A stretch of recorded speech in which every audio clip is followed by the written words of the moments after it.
wrong, all lowercase, now you can get on. And two, we got questions about all of the great stuff we've got outside the door here. And that's for you guys. So you can just take your fancy bag, your Scientific American current issue, and any of the books that are there. That was all part of the fun. And we got more books coming tomorrow.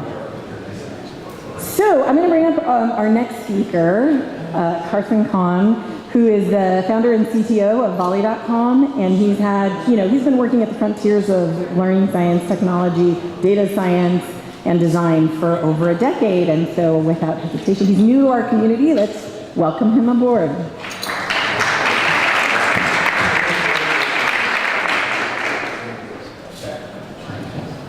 We have Mike. Can everyone hear me okay? How y'all doing? Good. All right.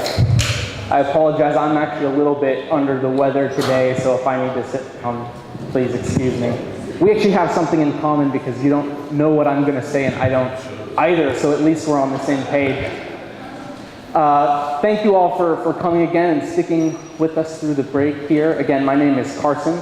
I represent an artificial intelligence company based in Silicon Valley called Volley.com. I hope to share a little bit about our work with y'all today. We're an enterprise learning technology company, which makes us pretty different from most of the stuff you're going to see here today and tomorrow. And I hope to share some insights on AI and EdTech. I think the program says I'm going to give an overview of EdTech. Maybe I'm going to do something a little bit different. I'm hoping to share why I think artificial intelligence is the future of human intelligence, namely that machine learning is the future of human learning. So I will look for you to help me drive this with questions. Do raise your hand in the middle of me speaking if I get too tiresome or you have a pressing ask, and we'll make it a little bit of a conversation. So really appreciate you being here today. So as I said, I'm from a company called Volley.com. We're an artificial intelligence company focused on delivering personalized learning for enterprises. You can find more about us on Volley.com, and I'm proud to say we're relaunching our web presence, so very soon you'll be able to access a lot more information on us. But I'll tell you just briefly, we're the world's first fully autonomous personalized learning technology solution. We'll get into a little bit of what that means later, and I've been asked by the organizers to show you a little bit of a demo. But we have technology of various kinds in artificial intelligence and machine learning. One of them, called Concept Graph, is responsible for intelligently detecting and automatically remediating knowledge gaps by automatically generating micro-learning content targeted at customers and employees. That content might take the form of micro-courses, it might take the form of micro-assessments or learning games, but our focus has been on removing the burden from a curriculum designer, an instructional designer, a sysadmin in a learning management systems context, or even a subject matter expert, using our compute capacity over the world's knowledge to give you the right learning at the right time. So we'll get into a little bit what that means. Briefly, a touch of background on myself. I'm the CTO of our company. I'm supported by a great team. About a third of our team is former intelligence, CIA, NSA, DARPA. About a third is financial services, which is where we sell into right now. Think Goldman Sachs, JP Morgan, Chase City. And then about a third are your Googlers, your Microsoft, your LinkedIn, your Facebook. And could I get a show of hands if anyone in the room is from IBM Watson? Okay, thank you. I don't want to spill too many beans, so I'm just making sure. We have a really phenomenal team in the Valley. We're supported by Zuckerberg Ventures. I think we've got a couple Zuckerberg portcos here today from CZI. Both global CTOs of Goldman are investors in my company, and I'm fortunate to work with some of the best AI folks in the Valley. My own affiliations also include the Center for Excellence in Data Science Research at the University of California, Santa Cruz, the United States Senate Advisory Committee on Artificial Intelligence, and the Forbes Technology Council on Artificial Intelligence and Cybersecurity. So just a touch of background on Volley. We were recently named a top AI innovator in the enterprise learning and knowledge management space. The way that we are positioning ourselves, as I hope to show you today, is as a go-to learning solution. We're building the world's most efficient personalized learning platform. And so we see ourselves fitting into the knowledge technology landscape alongside tools that Fortune 500s are already using, as well as filling a need that doesn't really get addressed right now, which is that personalized learning need. So what I hope to talk to you about today is why machine learning of the kind that we're working with is the future of human learning. Draw some connections, draw out some questions. And I'm gonna approach this by standing up 4 relatively contentious arguments or advocacies, mostly so that y'all will come up to me afterwards and we can have a conversation. Otherwise, I'll just end up eating ahi tuna all day. I'm gonna touch on 4 areas, and again, please interrupt me if you like. These 4 areas are 2 negatives and 2 positives. The negatives are precedent as an expectation setter for education technology and artificial intelligence. Another negative is the treatment of artificial intelligence as a magic box in education technology. And then 2 positives, a consolidation trend among different types and styles of learning that the use of artificial intelligence is helping to drive. And finally, an evolution of what it means to be learning itself being redefined by artificial intelligence. So I'll get a little bit into each of these items here, and then I'll get into a demo for you. So my first item here is that where AI has historically failed, I believe it will now succeed in education technology. And there are a bunch of reasons for this. Foremost among them is simply the availability of AI for powering the types of use cases we're all interested in as a consequence of reduced compute costs, better availability in the science and technology, better engineering talent in artificial intelligence. And so we see trends in, say, how much it costs to build a deep learning company declining exponentially, while we see the rate of adoption of something like a digital learning tool that's going to house and generate the data we need to power our AI at an accelerating rate. So that trend very much works in our favor. But we don't have a lot of super technical machine learning folks in the room, I think. So I want to call your attention to a few trends on the technology side you're unlikely to hear about walking around on the street that are also helping to potentially drive some of these successes. The first of them is something called transfer learning. Transfer learning can refer to a lot of things, but at its most fundamental, it refers to using one machine learning model, cutting off a little bit of it and using it as background knowledge to accomplish high performance on another task in the same domain. And we transfer learn as humans all the time in the real world. I'm driving a car, and then I use some of my background knowledge and skills there to go drive or ride a bike without crashing into any pedestrians, even though I didn't have to relearn the whole thing from scratch. That efficiency as a human enables me to move through life much more productive than if I had to learn everything from infancy every time. And so that's true of machine learning now as well. The emphasis on transfer learning allows us to complete more tasks with a wider variety of models more excellently. And more importantly, it helps us deal with sparse data. And that's my second highlight here. In machine learning, we're getting better at working with less data. I'm going to showcase some of that for you in our demo. But you guys probably have heard that deep learning and artificial intelligence work in part because of the preponderance of big data. And for the last half a decade, that has definitely been the case. The science is advancing to a point where we're starting to get better at working with smaller and smaller and smaller volumes of data. Sometimes that's with techniques like transfer learning. Sometimes it's with a technique called multitask learning. We have a whole bevy of research in this area. The reason this is important to education is we rarely have the volume of data that we wish we had. Right? Think about the last time you purchased something on Facebook from an ad target. How many of you have ever purchased something from ad targeting on Facebook? Just show of hands. Okay, I saw one hand, maybe 2 hands. Okay, Facebook has the world's largest data set just on people, okay? And their ad targeting is some of the best in the world. I mean, Google and Facebook are neck and neck. And none of us, basically, have ever purchased anything from Facebook.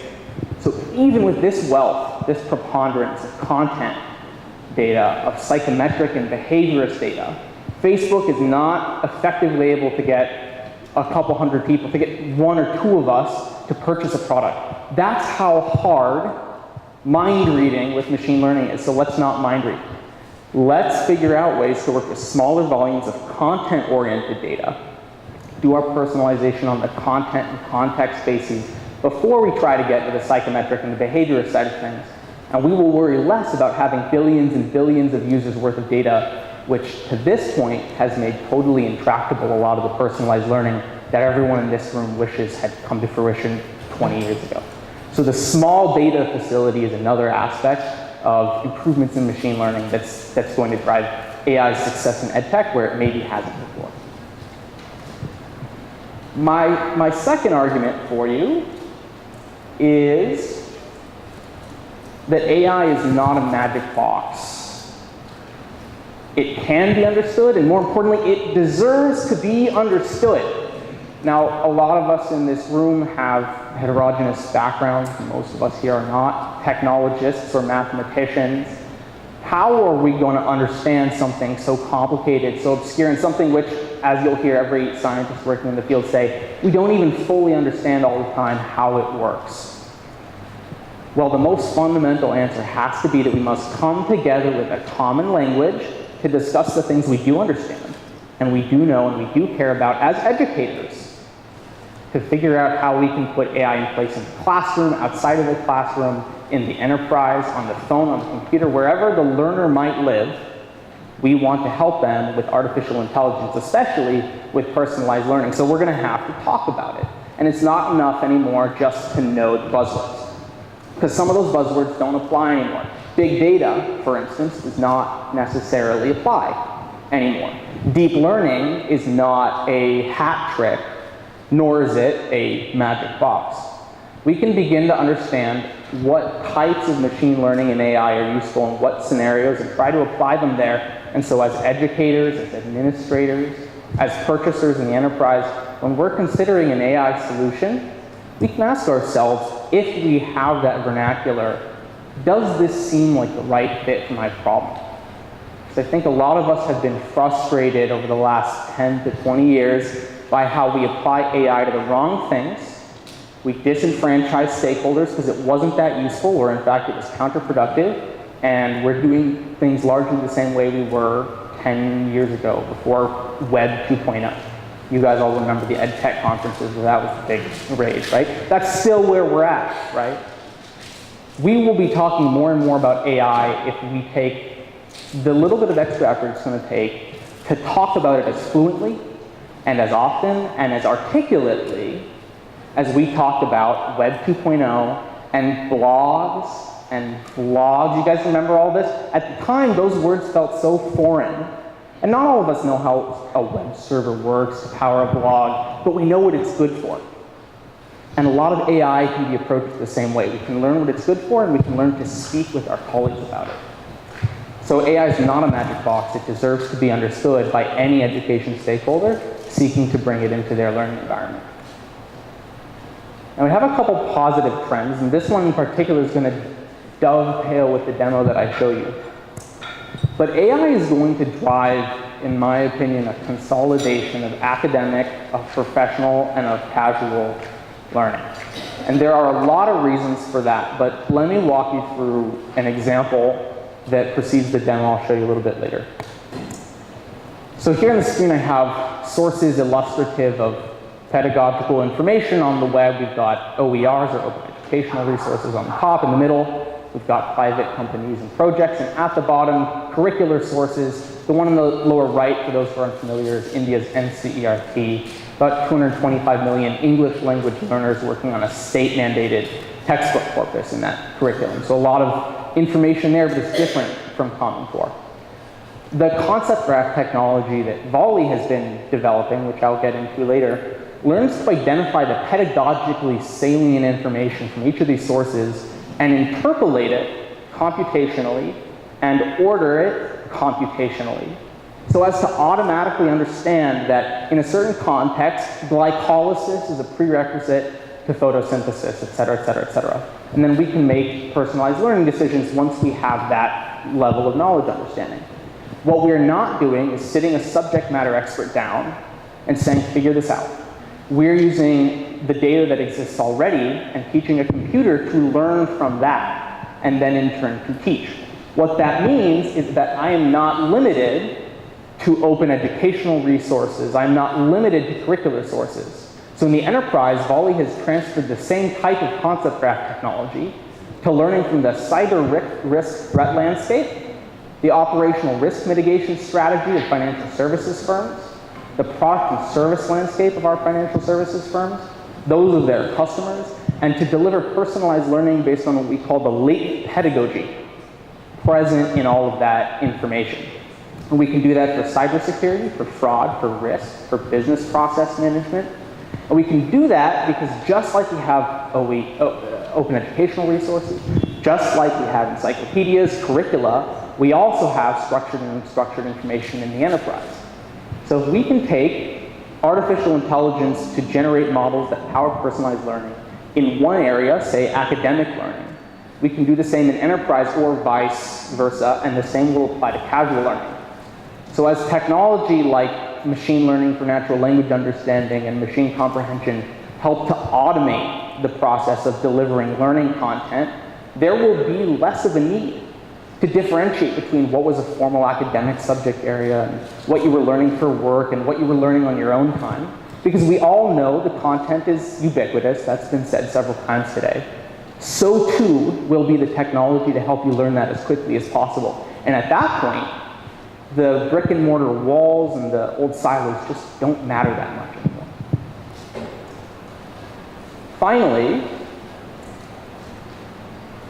I would argue that AI won't just impact learning, but rather that it is the future of learning worldwide. We all are aware of the teacher shortage in the Middle East, North Africa, and South Asia. Heck, we have a teacher shortage here in many ways because we could use better educators, we could use more of them, we could pay them better, certainly. The same is true in enterprise situations where people are burdened by a knowledge explosion and oftentimes feel like they have no recourse to stay on top of a very rapidly evolving knowledge landscape. And as our world produces more and more knowledge and more information and skills turn over more quickly, it's now at a rate of 2.5 years that your skills become obsolete. AI will have to help us stay on top of that trend because humans aren't capable of that. It would be a lot like asking librarians to help us search the same volume of information as we currently use Google for. The moment we got web-scale search engines in place, the way we run our daily lives changed. How do you find a restaurant now? How do you send your kids to daycare now? How do you figure out where to buy a home? How do you learn? I would argue Google has been the most successful ed tech company of the last 2 decades. Not any other we're familiar with by classic ed tech names. And it's because there's technology there which helps us overcome that knowledge explosion, but it's not specialized to learning. So if you have technology like Concept Graph that helps you identify latent pedagogy and delivers personalized learning, then what you're doing is helping people stay ahead of that exponentiating trend. And when we have a shortage of teachers, a shortage of resources, and I'm a kid in Bihar, India on my mobile phone, and I'm trying to learn how to become a doctor, I'm not going to set up a peer-to-peer chat app with a teacher that doesn't exist and may not speak one of my 500 dialects of Hindi. I'm going to correspond with an AI-powered personalized learning chatbot that teaches me instead. So AI is going to become fundamental to the way we learn, and it will probably redefine what it means to learn. And I actually want to leave this section of the presentation with that thought. Somebody in the audience who I haven't attributed here because I wasn't sure if he or she would want attribution, but they can raise their hand if they want it, wrote this in an email to me the other day. I'm paraphrasing, but they basically said, learning will be indelibly transformed by AI, so we have a choice. We can control the shift, or we can let the market force it on us. Those of us who have been in education a while know what it's like to have the market force something on you. I sold an LMS business nobody here has heard of, and then I sold another one that some of you have heard of. And the second time around, the LMS was moving to the cloud, and everyone in education was, what is this cloud? What is this thing that we're going to use? But the market forced it on us, and you know what happened to our universities and our secondary schools. The technology budgets skyrocketed. E-rate had a funding crisis because the market forced it. Wouldn't we rather be driving the change, especially when the technology is so transformative? I think everybody in here would agree that we want to drive that change, but we have to make the conscious choice. So those are my advocacies for why machine learning is the future of human learning. I have about 49 seconds left to 20 minutes, which gives me 5 minutes to run you guys through a little bit of a demo of a piece of the underlying technology built into Volley. Unfortunately, I've been advised by counsel I can't show you a fully running application because it contains financial services data and we're all going to get sued. But I can show you some of the underlying technology, which is pretty exciting too. And then maybe we'll take a couple questions. Does that sound good? So what I'm going to pull up here is I'm just going to go ahead and Google search, the way a lot of us start finding information. And I'm going to search for something in cybersecurity, an area Volley works a lot in. I'm just going to find a topic. Okay, advanced persistent threats. And I think there's probably one person in the room who knows what that is. Steven, where are you? But that's okay, because we're about to learn a little bit about it. So I'm going to pull up 2 links here. I don't know anything about this topic either. So I'm going to just pull up the top link and I guess Wikipedia, which is about how we, again, tend to try to learn. So I've got 2 resources here.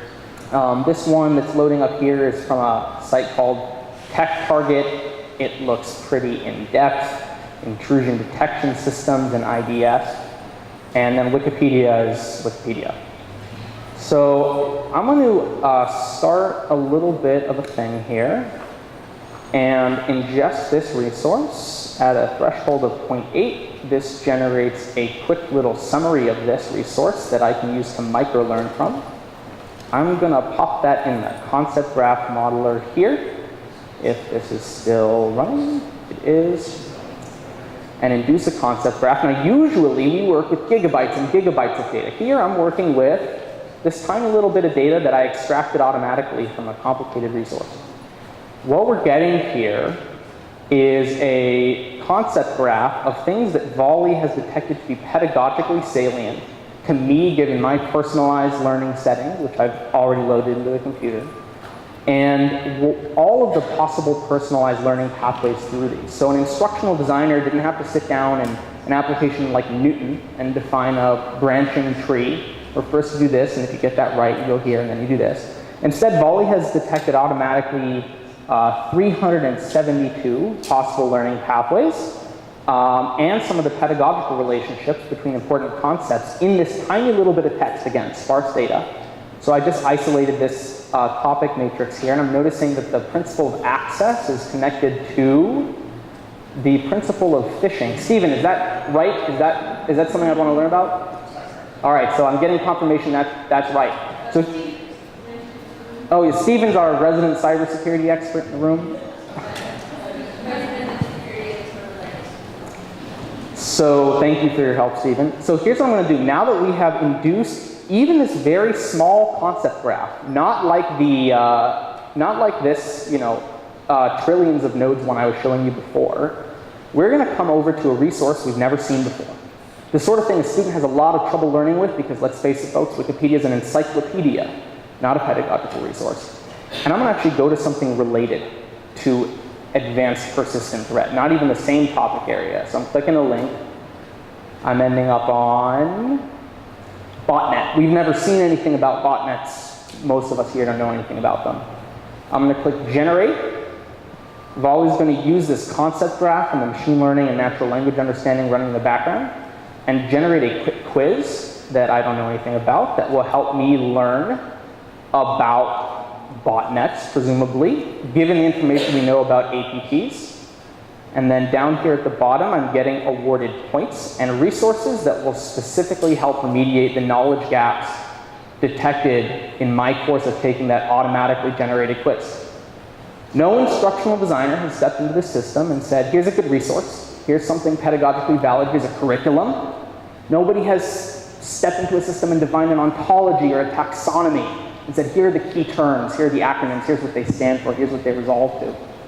Volley has applied natural language understanding and machine comprehension technology, automatic and innate, to the system my team has been working on for the last 4 years or so, to a very small amount of data, and managed to generate a targeted, personalized microlearning experience from that very quickly.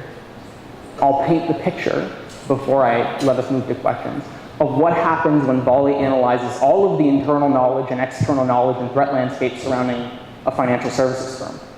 All their product and service knowledge, all their regulatory knowledge, all their customer service knowledge. And outside, what is the financial landscape? What does the economy look like? Who are their customers and what do they care about?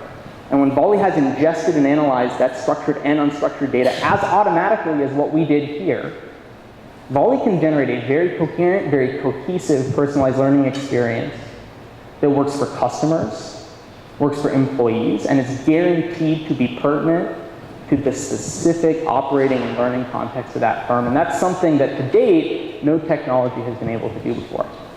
Volley is a platform. I can build applications on top of this. I can pump the technology into a learning management system, so there are lots of ways to clientize it. But I thought I'd pull back the hood just a little bit and show you a tiny fraction of what we've been working on and why it's valuable, because that is my example of why machine learning is the future of human learning. If I can teach a bot or a personalized learning application to figure out what I need, when I need it, and guarantee that it's relevant to me, well, that really changes what learning is, and all of us should be pretty excited about that. Thank you all very much for your time. I'd love to take a few minutes of questions, and then of course find me after the fact. I'd love to strike up some conversations with those of you. Sure.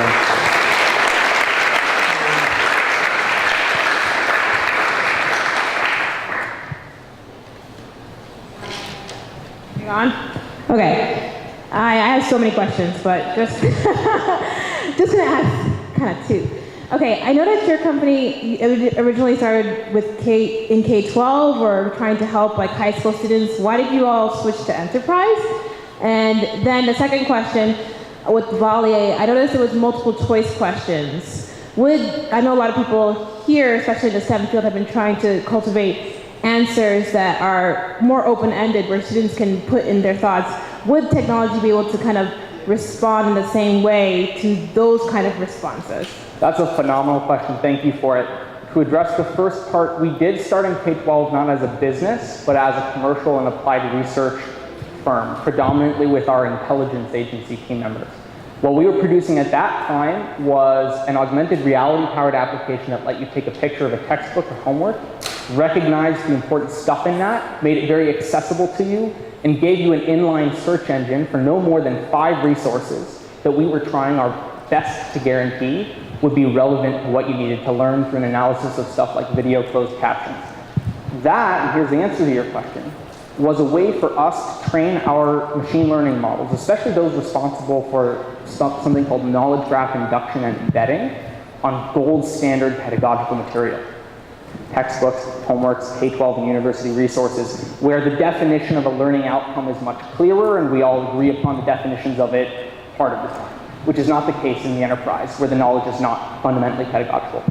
And then, remember that transfer learning thing I mentioned earlier? We're able to take some of those models that we've trained on tens of thousands of textbooks and 25% of the internet, and bring that as background knowledge through the machine learning into the enterprise without having to retrain on a much more obscure, much more noisy data landscape. So that's why we started in K-12. From a business perspective, there's not a whole lot of money to be made there. I know that because I tried to do it before. There's another company that produces this application commercially now called Socratic. You guys can go check them out if you want. They're smart folks doing good work. But our objective was always to move into the enterprise first. We're announcing a new venture round in a few weeks. It's going to be pretty exciting. It's going to let us scale up to really computationally understand and teach the world scale knowledge. And when we do that then over time, we'll be able to circle back around to university, to K-12, and to casual learning at some point, subsidized by that revenue. Your second question was, just remind me real quick. Kind of more about open questioning students. If someone were to respond to technology, also have personal choice. Yeah, the model that I can run quickly enough on my computer to show you that with that sparse data is going to be multiple choice only. We have true, false, short answer, fill in the blank, Hangman, Scrabble, and a couple other gamifications on top of that stuff. We're also working right now, I'm very excited about this, in concert with UC Santa Cruz Center for Excellence in Data Science Research on scenario generation to get at those critical thinking skills. once you've got a robust and rich concept graph, this bit of technology I mentioned a moment ago called knowledge graph embedding allows us to do some pretty powerful computation over that thing and build that into models that previously wouldn't have been possible for that scenario generation stuff without templates, which is what's the most important, or else you're back to the manual instructional design paradigm. So that's an experiment for us, that part, but we do have other kinds of games to emphasize the test-driven learning and some of those critical thinking skills. I saw another hand in the room, and then I should probably wrap up. I'm glad to circle up with you. Back. Yes?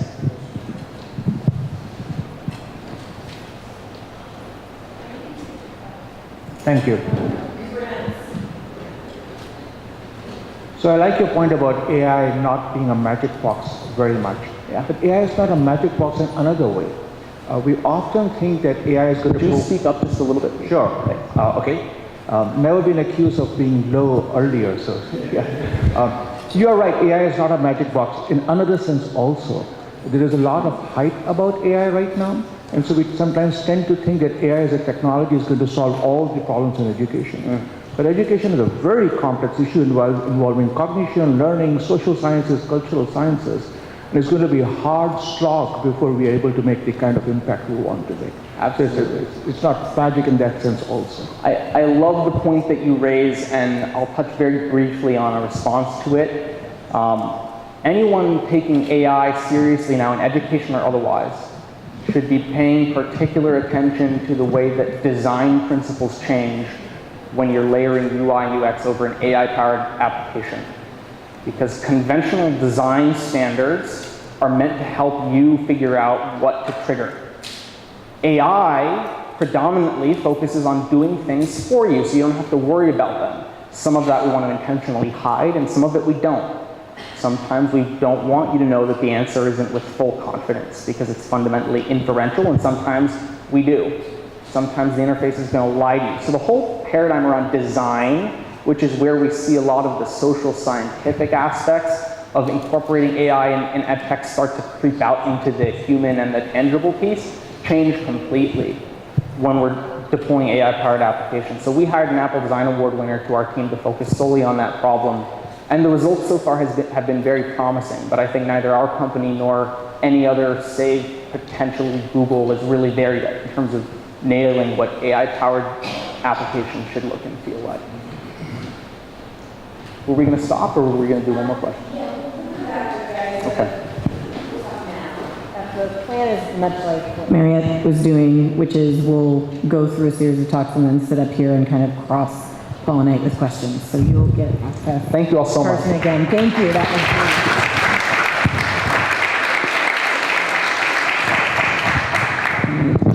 Give us 1 minute. We need to do a computer swap.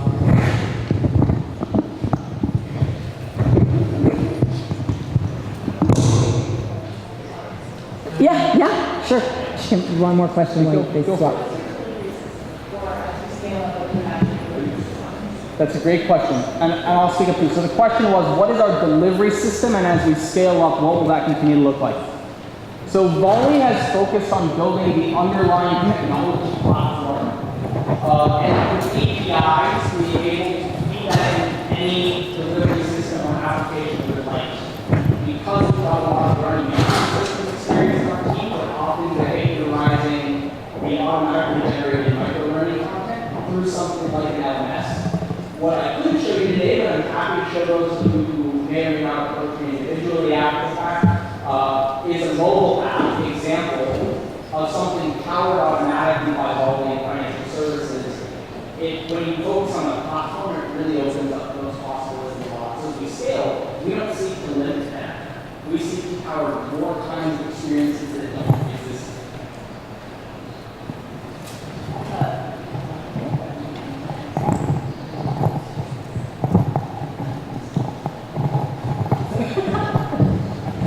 Quick introduction of Dr. Wolf.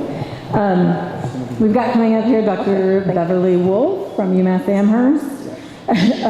She's a research professor for the computer science department at the university and director for the Center of Knowledge Communication. She's responsible for the three-dimensional graphics and multimedia classes there and is here to talk to us about artificial intelligence in education. So welcome. Thank you.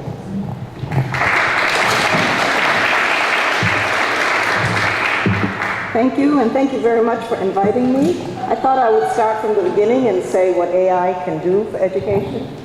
Let's see. And bring a few examples in, especially of the work that we're doing now.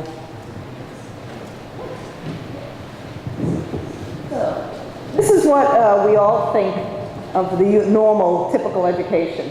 But I say that digital learning is different. So when students start using the digital systems, and they come into your classroom and are using these laptops and tablets, the traditional learning goes away and they prefer the digital learning. And usually that means conventional speed changes to Twitch speed. Everything is really fast. Linear processing, and now they go to parallel processing. Everything used to be text-based in the old world, and now it's graphics and multimedia. It used to be standalone, and now the kids are all talking to each other. And it used to be passive, and now it's active. And then now it's going to be reality and fantasy. And no wonder students are bored in school, because school still looks like this model, and what kids have after school is that model. So the child's experience outside of school, information is instantly available. You know that if you have children around. Change is constant and rapid. They're constantly using systems like this. Distance and time don't seem to matter. They can go across and get information from the internet. Powerful tools are taken for granted because that's what kids have. Multimedia entertainment is omnipresent, and people multitask, though they do it not effectively. And I'm, of course, talking about privileged countries. There are many countries where this is not the case, where what you do in school is the best you're going to get, and some kids, as we heard from the X Prize, don't have any schooling at all. But in the United States, students are still bored in school. And our educational system is failing. Not enough people to replace existing workers in STEM. 33% of students will not graduate from high school in 4 years.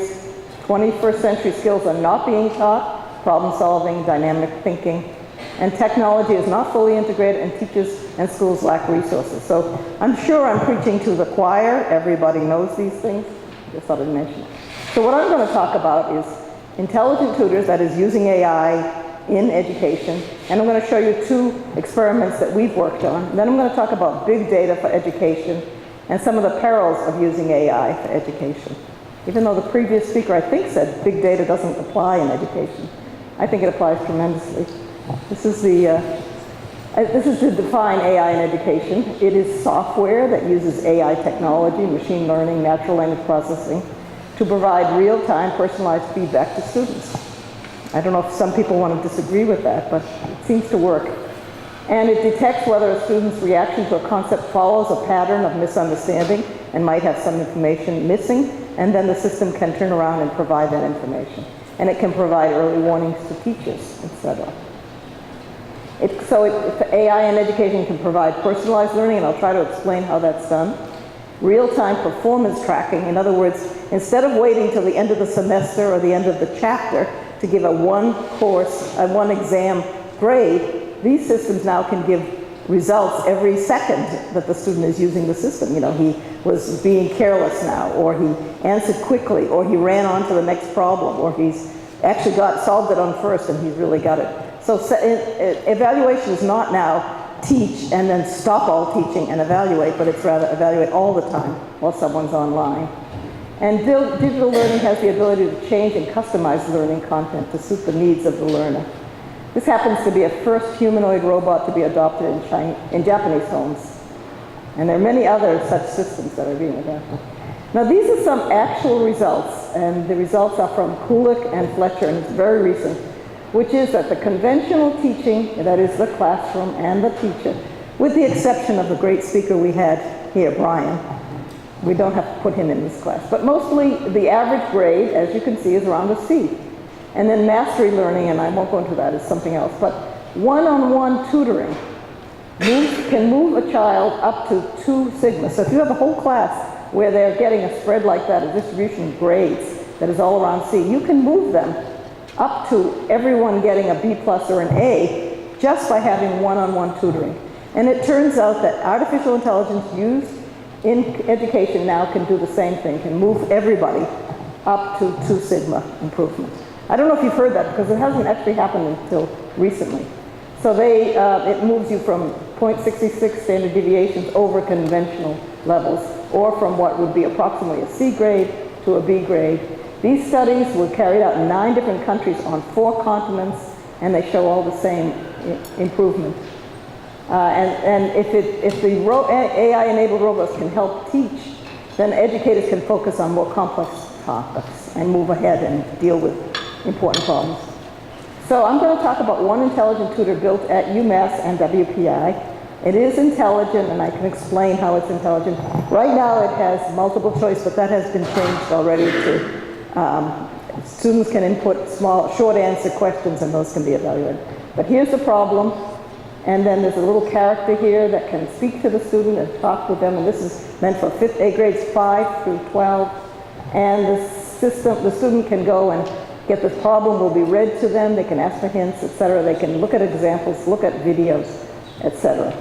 And every examination of this shows that these systems improve learning, and they improve it to almost what we saw before. And the system has a lot of characters that are multicultural, that are multi-gender, and it's a good vehicle for sending messages. So let me just show you quickly what kind of things we've done just to see where the technology is going. We are looking at the emotion of the student. So when a student is solving math problems, what should the tutor do in the moment when the students are frustrated or bored?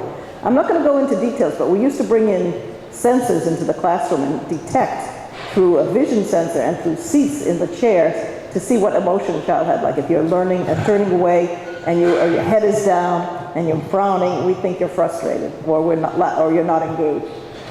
But what we don't know is, so we can detect emotion, and several groups are doing that. I can tell you where WPI is one, and others are doing that. But what should the system do? Should it increase the challenge, decrease the challenge, provide effective scaffolds, suggest peer-to-peer collaboration? How do you measure the changes in students' affect and capture these changes and then provide some kind of intervention?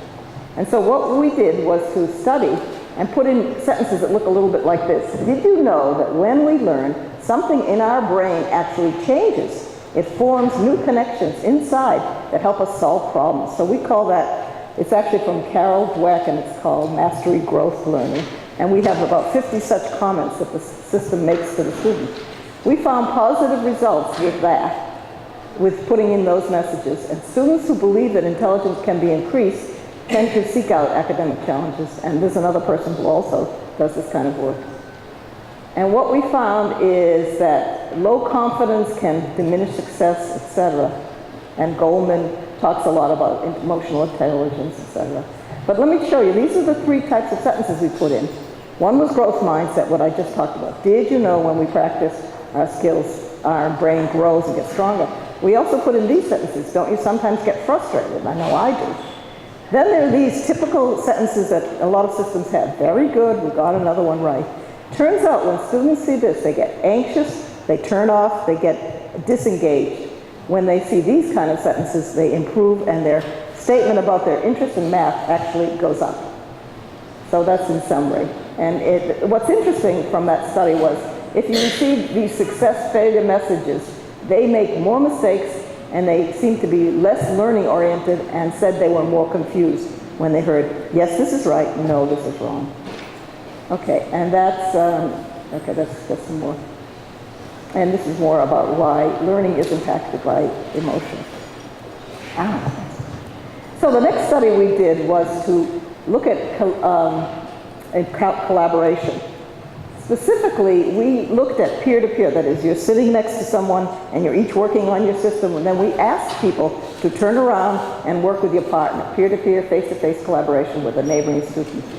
And we found that after they worked on collaboration, it increases their interest because, I didn't tell you, we give them an evaluation before and at the end and actually during, and ask them whether they're interested now, whether they're bored, whether they're frustrated. So it turns out when they start working with a peer, they increase their own interest. They respond to students' negative affect, so that goes away. Some of the being frustrated goes away. It provides a boost in student math learning, and it yields higher math performance and learning. So a lot of groups of people who are working with AI and intelligence are now doing these micro-management kind of studies to actually figure out what's the impact of everything that the system is doing. And by the way, the AI is actually modeling these students. It's working on figuring out exactly what skills they have, what knowledge they have, and whether each of these activities that we provide is improving that action. And let me go on. This is how we did it, which is that one student who's on the left gets a screen that says, the next activity is special. You will work with Wendy on one problem, and your job is to use the mouse and keyboard and work together. And then Wendy, the other person, says, in this next problem, you will work with Amy, and on Amy's screen, and Amy will use the mouse, and your job is to read the problem, etc. We gave them each jobs. And then this person was asked whether they wanted to collaborate. Then this computer knows that this person, say, is in the middle of working on a problem. So it says to this person, do you want to wait until this person is finished? And then it waits and goes on. So in other words, this computer helps to coordinate the two people who are collaborating. Conclusions: we found a methodology to analyze how peer-to-peer collaboration produces changes in the student's affective state. And it's not necessary how we do it, but with Bayesian models and things like that. And evidence that offering collaboration can lead towards increased interest and excitement. Okay, so one issue I want to bring up is that these things are not likely to be done in a classroom, because a teacher who's responsible for 30 students can't really easily work on collaboration amongst the students, and cannot easily say, okay, this guy's really frustrated, he's banging his head on the table, I want to do something. But what can a teacher do when you have 30 other people and 20 maybe banging their heads, etc. So these are especially helpful for teachers as an aid. If this system is helping the teacher, it's looking for these items, then the teacher can go on and do other things with the rest of the students. So I'm going to talk, those are just two examples of what kind of research is being done with AI.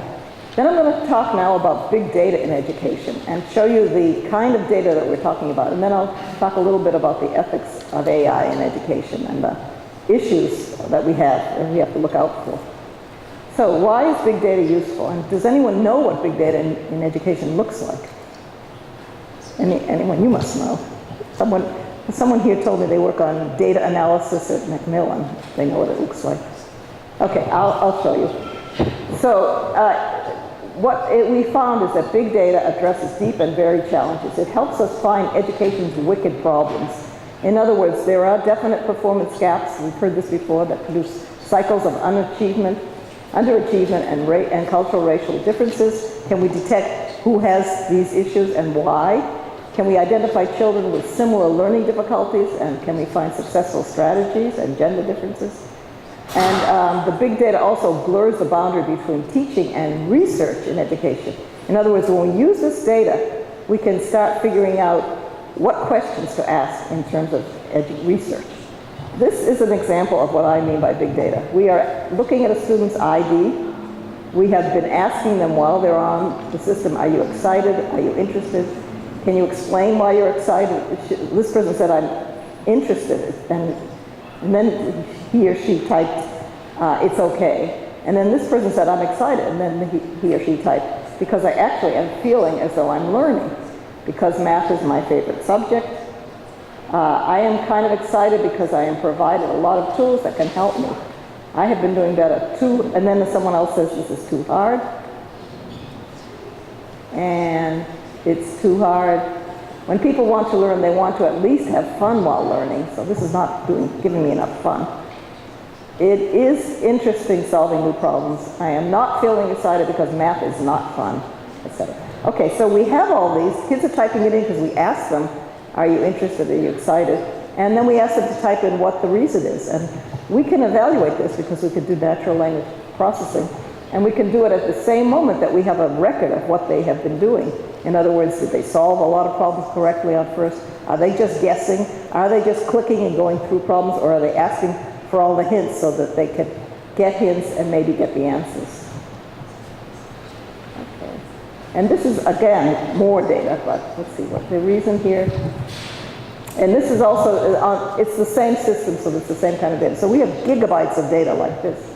And we're showing also that they're on to the next problem, they're beginning a new problem, they're beginning to read text, etc.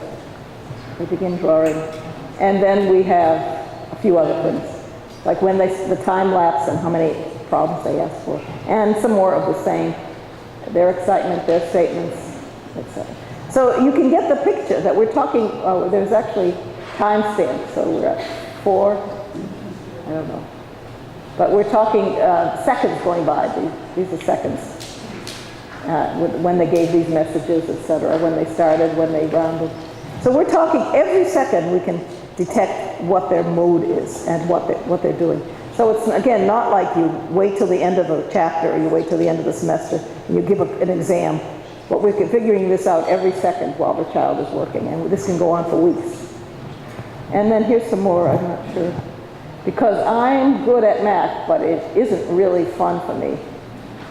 Most make sense, but some don't, etc. So we can take these messages and try to coordinate them with the mood that the child is in, and then see if we can do an intervention, like ask them to collaborate, and see if that does anything.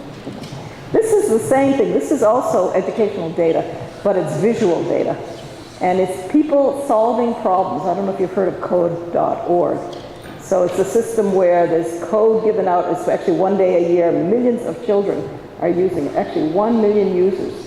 And all they're doing is solving incredibly simple problems. They're writing 5 lines of code. And this visual data shows that the 0 is the complete correct answer. The answer that these kids got is 2 steps away. The answer these kids got is 1 step away if they did it that way. The answers that these kids got are 10 steps away. In other words, we can actually give 1 million children exams about solving math problems, and then we can make visual graphics of how far away they are from the correct solution and what kind of solutions they have to get to actually correct it. And it's about learning policy. So this is a field called educational data mining, or it's called learning at scale. And the question is now that we have millions of students working together and we have all this data, how can we analyze it? And this is a very nice visual way to look at it. The correct answer is here. Each node is a unique partial solution. The arc is the next solution that an expert would recommend. And I didn't tell you, but it's a graduate student from Stanford who did this work. Okay, so the goal is to identify mechanisms and infrastructures to support analysis of educational data. This is where the miracle is going to happen. People say AI is the future of education.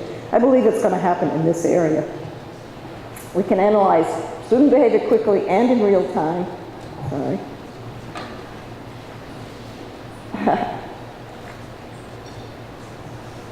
In real time, and this information supports teachers. So if a teacher also has this information, they can offer help, they can change course material, or complement the student. They can interact with the student better if they see that material. But if they see the forms that I just showed you, they would turn away in horror because nobody can read those forms. So educators need to be able to monitor each student personally, but they have to see this big data in a better format. But what we're looking at now is how to answer teachers' questions from an educational data. What do they want to know? What do researchers in learning science want to know? And so we've been asking questions, and we've been asking them, what do you want to know, while students spend an hour or 45 minutes doing math problems. So we've gotten these kind of answers. They want to know how much the student knows, where are their gaps, are they acting and are we teaching effectively? How have the students become effective learners? Self-regulation, which means if they know they're doing something wrong, what do they do about it? And we can actually start reading that in this data. Students' motivation questions and technical effectiveness and engagement questions. Teachers have also told us they want to know who my students are at the beginning of the year, and who they are in the middle of the year and who they are at the end of the year, which basic concepts and why have my students had a hard time retaining. How can we use data to detect students, group clusters with different levels of understanding? I'm not going to go into it, but this is where you use machine learning and you cluster students to put them in categories to figure out how they're performing. And how do we measure conceptual understanding? Was that a lucky guess, or do they really have true knowledge? And this is the last screen of teachers' comments. Given individual student gaps, how can I best fill the gaps support individual students, forgotten concepts? How can we use data to inform change curriculum content? And how can we use data to inform the curriculum and sequencing within learning software? So we are working with teachers, they are providing these questions, and we're going back to the data to see if we can find ways to do data mining and answer their questions. I don't know if you all, some of you are teachers, do you have the same questions? Would you like to know that kind of in an hourly basis as opposed to end of semester? So these are the kind of systems we're outputting to teachers, and it's not ideal yet, but we're working on getting it better. So I know the picture's not as good as it ought to be, but we are showing teachers in blue all the times this student, this is for one student, it's a weak student we've decided, and number of problems he solved, which is one problem. For this problem and this student, he skipped this many problems, he gave up, that's purple, I don't see it. On these many problems he solved on first, on this one. That is, this is the problem he solved on first. He actually attempted some problems, he guessed on this problem, he gave hints, and he got help, etc. In other words, the system makes these assumptions or inferences about the student and puts it out to the teacher, which is kind of nice. And similarly here, again, I don't think you can see it very well, but it lists the user's name, this is angles and triangles and Pythagorean theorem, and for each problem it says, the system says what it thinks the student was doing in terms of skipping. It doesn't say right or wrong, it does say what behavior the student had. And then the system also puts out for the teacher, this is a mastery list. This is the number of problems, and the mastery was pretty low, but then he kept doing all problems of the same topic, and I think this is Pythagorean theorem, and then he started to really master it. Okay, so the teacher gets that as often as they want, these listings, etc., and a report per problem, etc. Okay, so you get an idea of what is possible. And then the last thing is to talk about the perils of AI in education. And what I mean by that is there's a lot of ethics that we have not handled, we have not addressed. The ethics are to start asking questions like who benefits and under what conditions. This is all information about students, but yet the students and the parents have not, well, they give permission for this because we can't go into the classroom unless they give permission. But do they know what's happening with their data? There's a case, I don't know how many people know about InBloom, who've heard about a company that just went out of business a year ago because they claimed they had all this data and they were going to sell it to companies that were going to provide teaching material, sell teaching material to parents, right? And that's not a very good idea. So but our question is, what can we do with this data and what should we do and how are we protecting it? Who has access to this data analysis after we analyze it? So we have to define the moral and ethical virtues for super intelligent AI. As AI gets more advanced, we think there's going to be more superintelligence AI in education. And how should this analysis be measured and implemented, and what qualifies as ethical education technology, etc. And what if you go into the classroom and the system doesn't work, or it doesn't work the way it's supposed to? And that happens a lot, of course. Why should teachers be stuck with it? What do we do about that? And then just a few more items about that. So we need policies in place for the ethical use and protection of this data. Who owns it? Again, the parents should own it, the children should own it, but they don't. It's usually the superintendent or the principal who will go and say, okay, take this data, use it at a state level so I can prove I'm doing something. But then people possibly can find out about children and their activities. Can data be ported among schools and institutions? Can you move it all to the superintendent level? And can anyone control the secondary use of this data by researchers, etc.? And who gives informed consent and guarantees and privacy, and who classifies it and manages it? So until now, it's pretty clear that schools are not expecting this data to be doing what I'm suggesting here. And very few schools have people in security watching this, or people in confidentiality or privacy managing this. Very few schools have IT people handling this kind of thing. And I think it's about time we do it now so that we can control it. You talked about the market controlling it. I'm afraid the data might control what happens, and I think that's a little scary. Okay, so I'm pretty much done. And the last thing, I did not know that you were coming. I wanted to talk about XPRIZE because I think it's the most magnificent thing. So it's exactly the same thing, right? I did get that from your webpage. Okay, and that's it. Any questions?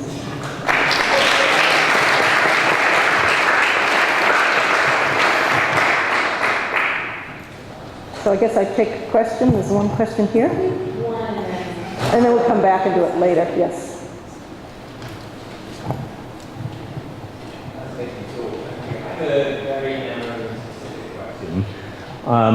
One of the things that you talked about, which I really admire and approve of, is basically doing data mining alongside of actually contextually seeing how students learn. So the fact that you talked about twitching on their seats, on all the rest of it, and that's the context that I think we need to bear in mind whenever we think of data mining, because one of the risks is just doing it in abstract without really understanding the context of use. And I think that's an even greater challenge with higher ed, I'd argue, because of the open scope of how instructors decide to teach and all the rest of it. Anyway, my question, sorry, was specifically, how did you embed questions and how frequently to get students to volunteer their emotional state? Right. Was it seconds, minutes? No, it was about 5 minutes or 8 minutes. It was after a problem had been solved. We never interrupt them while they're doing a problem. And it's at the end of a problem if they haven't done it for a while, if they haven't responded. They don't like it. I mean, the groups now still say that it's too much invasion. They really don't want to be asked that. So because of that, we don't know what to do with the results. But I think we could get away from that. Once we get enough of the results, like tens of thousands of students have given us these words about interest and bored and stuff, then we can just use a model, a mathematical model to determine that from later on. In other words, if a person gets 3 problems in a row incorrect, we think they're frustrated, and we can just say that in a mathematical model. We don't have to ask them anymore. But we're still at the point where we need to ask them to verify what we're seeing in the data. I put a similar feedback loop at the end of every activity in another learning product a number of years ago, and it turned out that data was way more interesting than anything else. So for What was example, more interesting? the comments that were made rather than the scores or anything else. And one of the interesting things there was you could just data mine simply on the number of times any student commented, and that in itself was a signature that something funky was up. Right, he's saying that the number of times the students commented is interesting. It's true, because I think they get bored and they stop commenting, and when that happens, you know something's going on. Okay. Okay. You're welcome. Okay. All right. I will introduce. Hello. Professor of, I'm on, okay.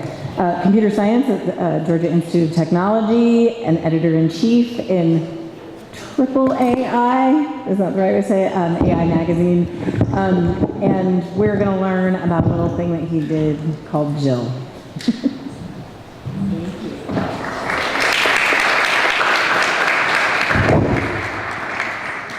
Thank you, Susan.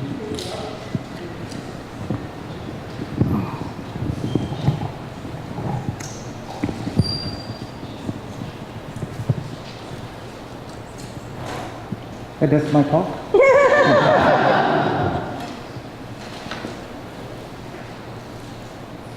Okay, come on.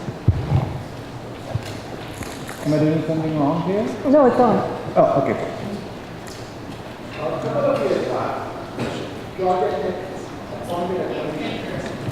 This was towards the end of 2015, and the goal was, what will Georgia Tech education, or education more generally, look like 25 years from now? We were not trying to fix any problem, but the journalism industry has gone through enormous changes over the last generation. Scientific American is an example of scientific journalism that has gone through enormous changes. Publishing industry is going through enormous changes. Macmillan is an example. And the sense is that education industry is going to be hit by equally large changes. Pretty soon the discussion became, it's very hard to predict what changes will come. But we can talk with more certainty about what should remain constant. And what should remain constant are our core values, because those values define us. So the question then becomes, what are the core values of Georgia Tech, or what are the core values of education more generally? And we decided there were 4. Accessibility. 20% of the world's population does not have access to education. Affordability.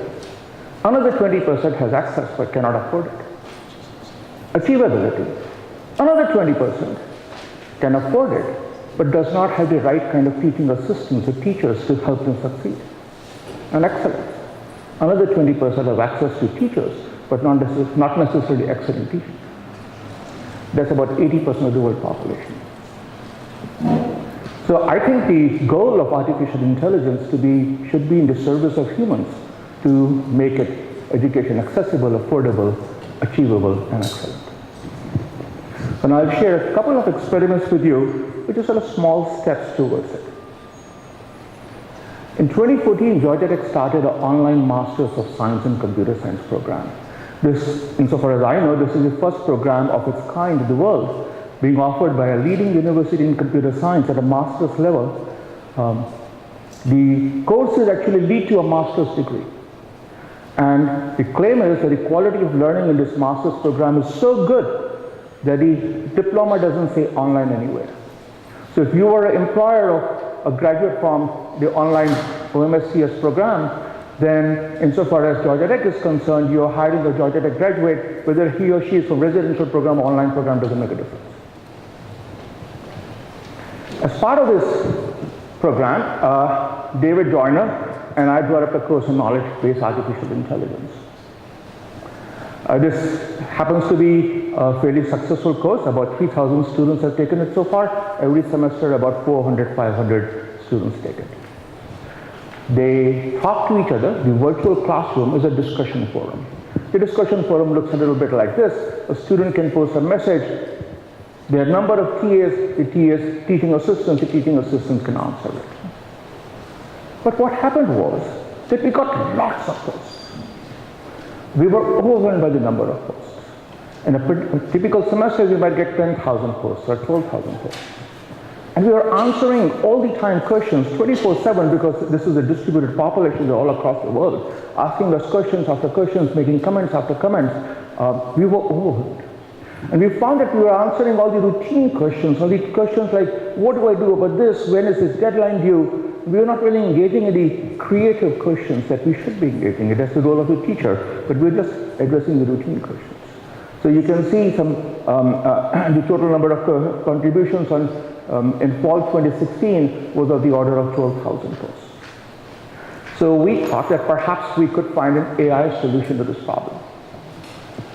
And this is what we did.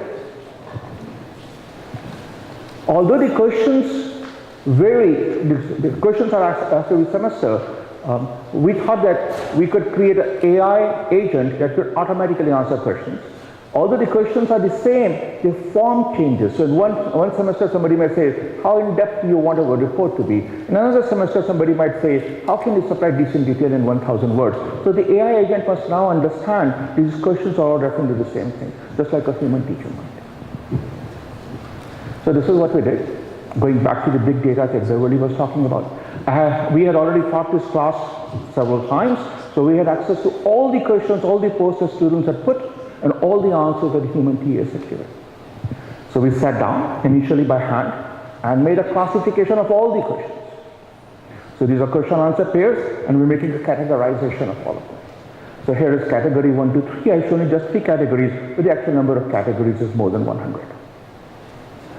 Now, when a new question comes along, we do very simple natural language processing, and we categorize that new question into one of the question categories.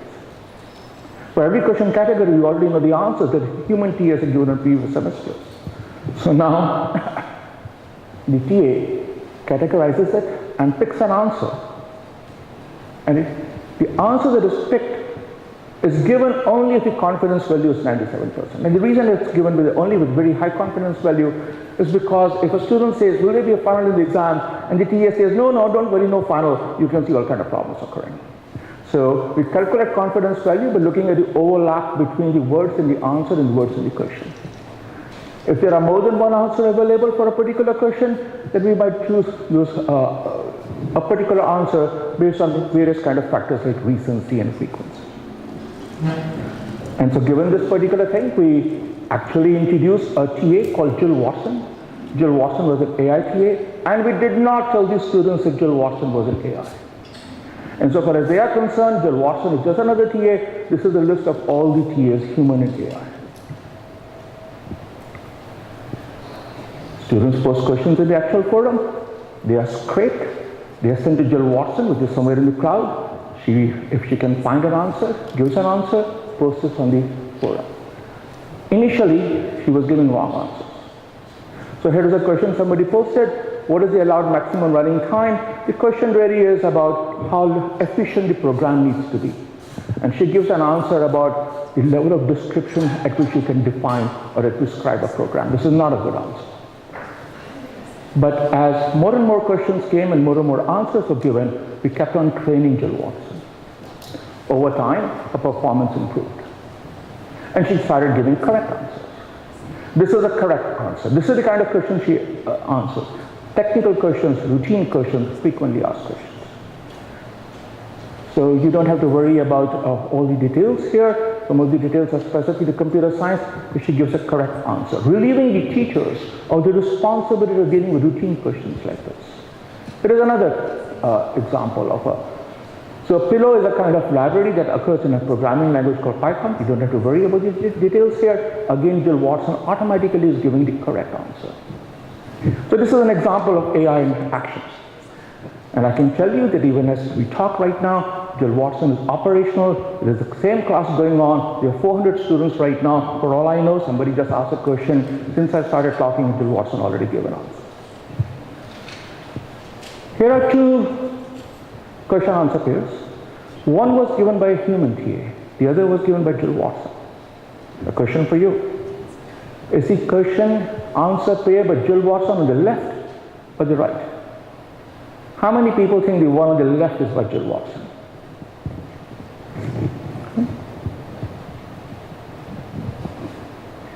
Okay, I think I saw about 5-6 hands. What about the one on the right? Again, I saw a little few more, maybe about 10. And but just part of the point, it's hard to tell. So in one way, there is a tension between three aspects of Jill Watson. We want coverage. We want her to answer as many questions as possible.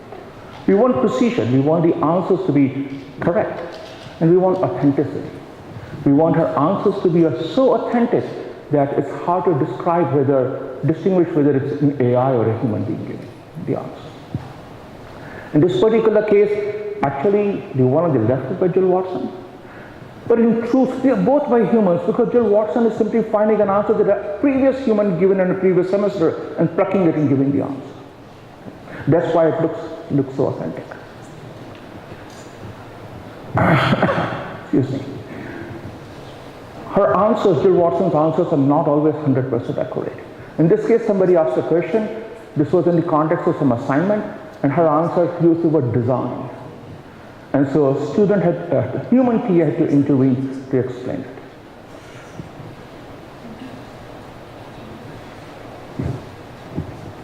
Oh, okay. So now, of course, so one student thought that this Jill Watson could be only one student in a class of about 250 that semester thought that Jill could be a computer. And then, of course, he started saying that perhaps everybody is a computer, which is going to raise serious ethical issues in a second. Eventually, I told the students that Jill Watson was an AI. And these were some of the reactions they had. This is cool. Let's see, I'm not doing this very well. Thank you for sharing.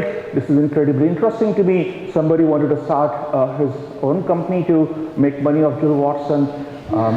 Somebody wanted to nominate Jill Watson for the Outstanding Teaching Award. Now, I have a confession to make. This year, I actually nominated Jill Watson for the Outstanding TA Award. It was initially introduced in 2016. In January 2017, I nominated her. She did not win it. Humans are so biased. Somebody asked whether Jill Watson could come out and play. But, by that time, I was beginning to feel possessive about Jill. I have two sons. I don't have a daughter, and Jill was becoming like raising Jill is a little bit like raising a daughter, so I didn't. And of course, as you can imagine, somebody wanted to take Jill out for a date. Which raises, Beverly was talking about ethical issues, which raises a new set of ethical issues that I had not anticipated. If this was a human TA and a student had asked her out for a date, I would consider it inappropriate and I would intervene. But if it's an AI TA, should I intervene? I have no idea. But there are new ethical issues emerging because of new kind of experiments we are doing that we have not yet thought through. Jill Watson chose not to answer the question about it. Finally, of course, it came out that everyone is there, and now there is a contest that goes on in every class where students have to figure out which one is the AI TAs and which one is the human TAs. In the class going on right now, there are 17 TAs, 14 are human, 3 are AI, and students are trying to find out which ones are the AIs. Sometimes students say, for a human, you are an AI TA, and that human feels very proud. I'm an AI, I'm an AI. This got a little bit of press. And Chronicle of Higher Education recently thought that this was an important educational technology. There was quite a few articles that got written about it. Before I go to the second part of the talk, let me say a few more things. The initial version of Jill Watson, we built it using IBM's Watson tool. In more recent versions, we have added to IBM's Watson tool. IBM's Watson tool is very good for retrieving events. It's not very good for semantic analysis. So we added homegrown components that do semantic analysis because we wanted to improve its coverage. The second question is that although we did not think about creating Jill Watson with a personality, we have since done a personality test of Jill Watson, and she actually has a personality. She has grit, she has optimism, and she is joyful. And the reason why she has this personality is because she is really an avatar of all the aggregate human TAs that have come previously. So she's just reflecting their aggregate personality. We have done analysis now about the kind of impact interaction with Jill Watson has on students, on learning. And we have found that Jill Watson improves student engagement. And here is the reason. If a student, let's say from China, asks a question, in China it's daytime, at Atlanta it's nighttime, all the TAs are sleeping. The student in China may not get an answer for 12 hours or 15 hours or for a day. But Jill Watson will give an answer within 3 minutes or 5 minutes. The student is still interested in that particular topic. If an answer comes 24 hours later, there's so much distraction, the student has already moved on. So this is the old idea about timeliness of feedback. Now, the title of the talk was Jill Watson and Friends, so by now here are some friends also. In particular, there is a new friend whom we are calling Noel King. And I should mention about Noel King very quickly. Georgia Tech has a new course called Introduction to Computing that David Joyner, my colleague, teaches. That has a section which has 50,000 students across the world, not for credit, and no human TAs at all. Now imagine 50,000 students across the world learning how to program in Python with no teaching assistance at all. That's a massive job. So we have introduced a version of Jill Watson in this class. Right now, Noel King, the new version of Jill Watson, can only answer student introductions. She is not answering questions just yet because we want to find, one of the reasons why we're doing this experiment is not just to help people, but because we, of course that's the main reason, but also because we want to see whether Jill Watson technology is generalizable and transferable.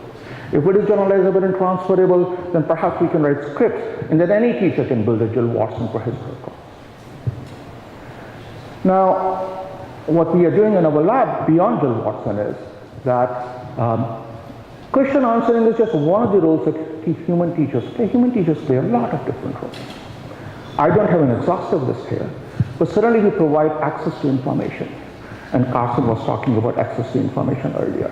So we're building tools not dissimilar to the ones he was talking about that provide targeted, personalized research assistance to students. I'll not describe them here. But I'll describe some of the tools that we are building. Beverly was talking about cognitive tutoring. So we have built 100 nano tutors. These nano tutors are very small tutors. They deal with specific concepts. These 100 nano tutors are already available as part of the online class on artificial intelligence. Here is a problem. A nano tutor presents a problem to a student. The student then tries to address it. Depending upon the answer, the nano tutor can give an explanation for why that answer was not a right answer or a good answer. Here are other typical functions of human teachers. Human teachers are good at formative assessment. We do assessment all the time. We are very good at question asking, not just answering. So for all of these typical functions, we are trying to build a tool so that there is a multifunctional tool available. Not yet, which will be soon, we hope, that we hope will be able to imitate to some degree of fidelity many of the functions that humans do, not just one. Here is another one, opportunities for experimentation. We as teachers give students opportunities.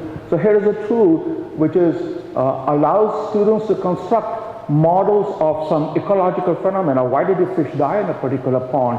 And simulate those models and thereby support the entire cycle of model construction revision. There is a conceptual modeler, you build an AI interpreter that automatically generates simulations out of it. Beverly was talking about metacognitive tutoring, which is about how do students know that they are making progress or not making progress, self-regulated learning, and when they are not making progress, they can find sub-goals or seek help. So here is an example of metacognitive tutors that we have built in our lab, and these metacognitive tutors are working, they're critics, they're guides here. I know I'm going through this very quickly and deliberately so because I want to leave some time for question answering. And so the idea is to build a complete multifunctional tutor, and building what Emily was saying, there is another XPRIZE competition going on, which is in AI, not in global learning. If we have entered a team there, I have no hope that we are going to win anything like that or anything, but it's providing a focusing mechanism for our work. It provides a target for our work, so that the team gets excited and the students get excited. And there is no other better way of getting students to work hard than to put a sofa in the lab and to enter them in the competition. But this also means that the traditional view of AI is changing. When AI started in the 1950s, the view by the founding fathers at that time, Herbert Simon, Alan Dole, and so on, was that you build autonomous AI agents, robots that will work on their own. About a generation back, the view began to change. And the view became that of interactive AI agents, robots that will work with us. Over the last few years, the view is changing yet again. These are not just agents that will work with us, but that to some degree understand us. Based on the data that they have about us, they build mental models of who we are, what our needs are, what our goals are, what is our demographics, what are the psychographics, what is the learning trajectory. And that requires a new kind of AI that just it's not just intelligent, but it's capable of interacting with us in a way that it can make sense of us, can build models for us, models of us, so that the learning is very, very personalized and tuned. And I will end by acknowledging some of my colleagues. Thank you.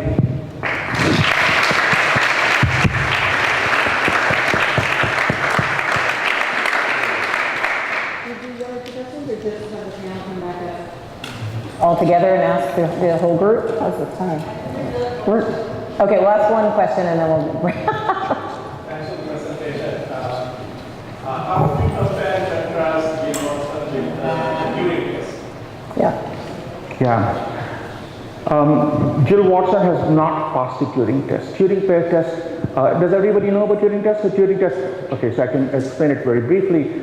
Alan Turing, in around 1950, proposed a test for measuring intelligence of machine intelligence. And his idea was that if there was a screen, and behind the screen there was a computer and a human being, and you could ask questions of the computer and the human being, and you did not know which one was the computer, which one was the human being. If at the end of that question asking, you cannot tell which one is the computer, which one is the human being, effectively, operationally, then the computer has passed the Turing test. It's reached human level intelligence. The reason Jill Watson is not even close to Turing test is because Turing test is very open-ended. You can ask questions about anything. Jill Watson works in a very, very constrained environment, so she can answer questions only about those specific topics that are relevant in this particular class. So in that sense, it's not even a chatbot, because a chatbot too, you can ask questions like what's the weather tomorrow, and the chatbot will give an answer, even if the answer is not very good. So I think maybe a useful way of thinking about Jill Watson is that unlike the normal chatbot, which knows a little about a lot, Jill Watson knows a lot about a little. Shall we bring the group up? Sharon and all. Thank you so much. Yes,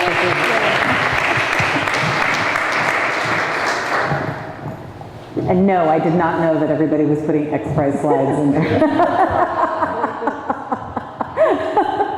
feel like someone left me out of an inside joke. Yeah, I know. There was a memo you didn't get. Yeah, exactly. So we're going to open it up to the group, and I may get up and wander around because I know we've all been sitting a while out there. But, I'll start with a provocative question because you guys kind of all mentioned points of view on it. And we have a lot of people who are instructors or teachers in the audience. So for the big kind of idea of the AI is coming for my job, what would be constructive ways that people could start engaging with this? Because that was always traditionally one of the big fears is AI, if we look the other way, maybe it won't really replace teacher and human interaction. So you're talking about how the teacher should react, not how a publisher should react. But Yeah, well, although I'm interested in that too, but I yeah. thought you were. The whole So the ecosystem. teachers need to see this as a lever. So AI is simply going to augment what goes on in the class, and it's a big lever. But it always has to give and provide what the teacher wants, increased learning. So, I would advocate for more teachers to become involved so that you can guide the researchers, and there's researchers in universities all across the country and all across the world also. But we have to get AI to augment what you already do in the classroom. There's no question of replacing teachers. I think teachers are far too valuable to ever be replaced. But what we need to do is find out what would augment learning and how can this system work with a student to augment that student's learning while the teacher is taking care of 29 other people or something like that. Let me say something which is in a similar line but in different language. We have a metaphor about robots in our minds, and that's humans versus robots. We are all humans, and they are those robots that they're coming after us. But it's just a change in the metaphor. It's not robots versus humans. It's robots working with humans. And once you start thinking that way, then it doesn't become a question of robots coming after our jobs. But I think because of science fiction or Hollywood or whatever, these cultural metaphor, the dominant metaphor is robots versus humans. And perhaps it need not be quite like that. So if you have a student in your class who's way ahead, he's in 6th grade or 10th grade and he's doing calculus, wouldn't it be wonderful to give him a calculus tutor and let him go ahead? Or if you have someone who is way behind for whatever reason and he still has to figure out what the tables, multiplication tables are, you can give him a tutor that would just work on multiplication tables. And this should improve what he does. A child who's way behind is not going to follow the teacher who's aiming towards the middle of the class. Similarly, the advanced student is not going to be helped by aiming towards the middle of the class. Carson? I think the robots thing is rubbish, so I agree with what they said.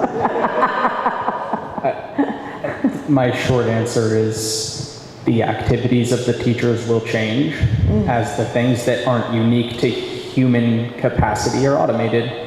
And I'll add the enterprise color on this.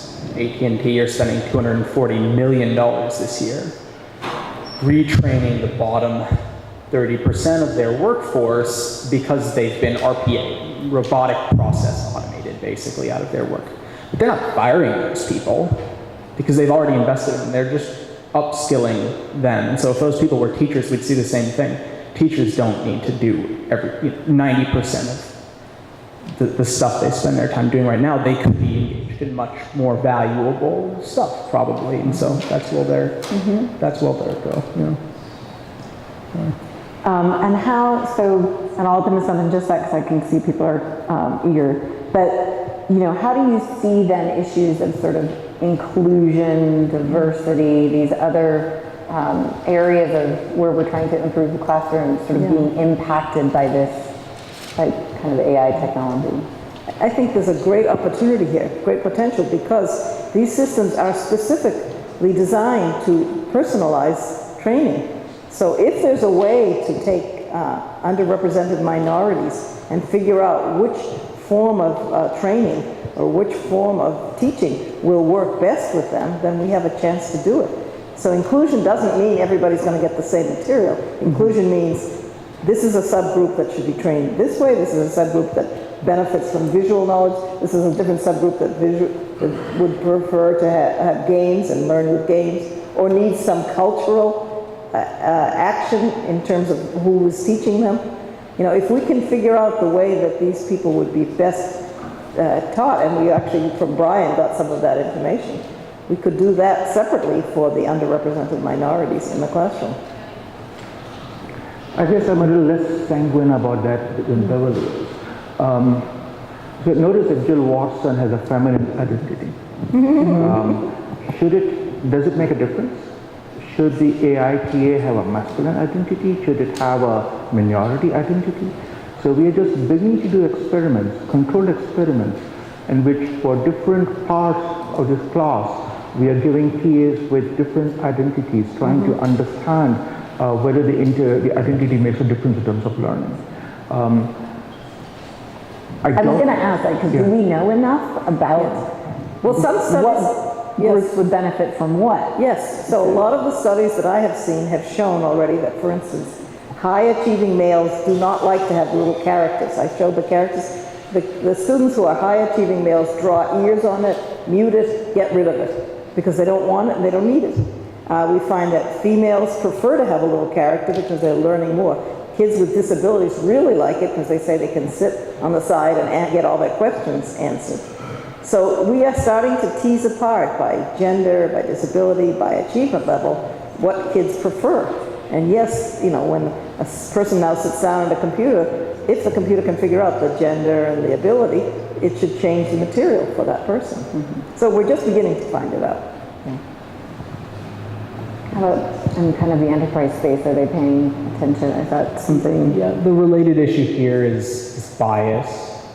So the types of machine learning, especially that Volley transacts in, but some of the other work on the Jill side too, are very fragile in terms of what, if they're trained on something very biased, how that bias might come through. So imagine all those TAs were, you know, sadly white supremacists or something. Jill's not going to like a human filter that out, of course, right? So, so I think bias is the big concern in general, let alone the enterprise.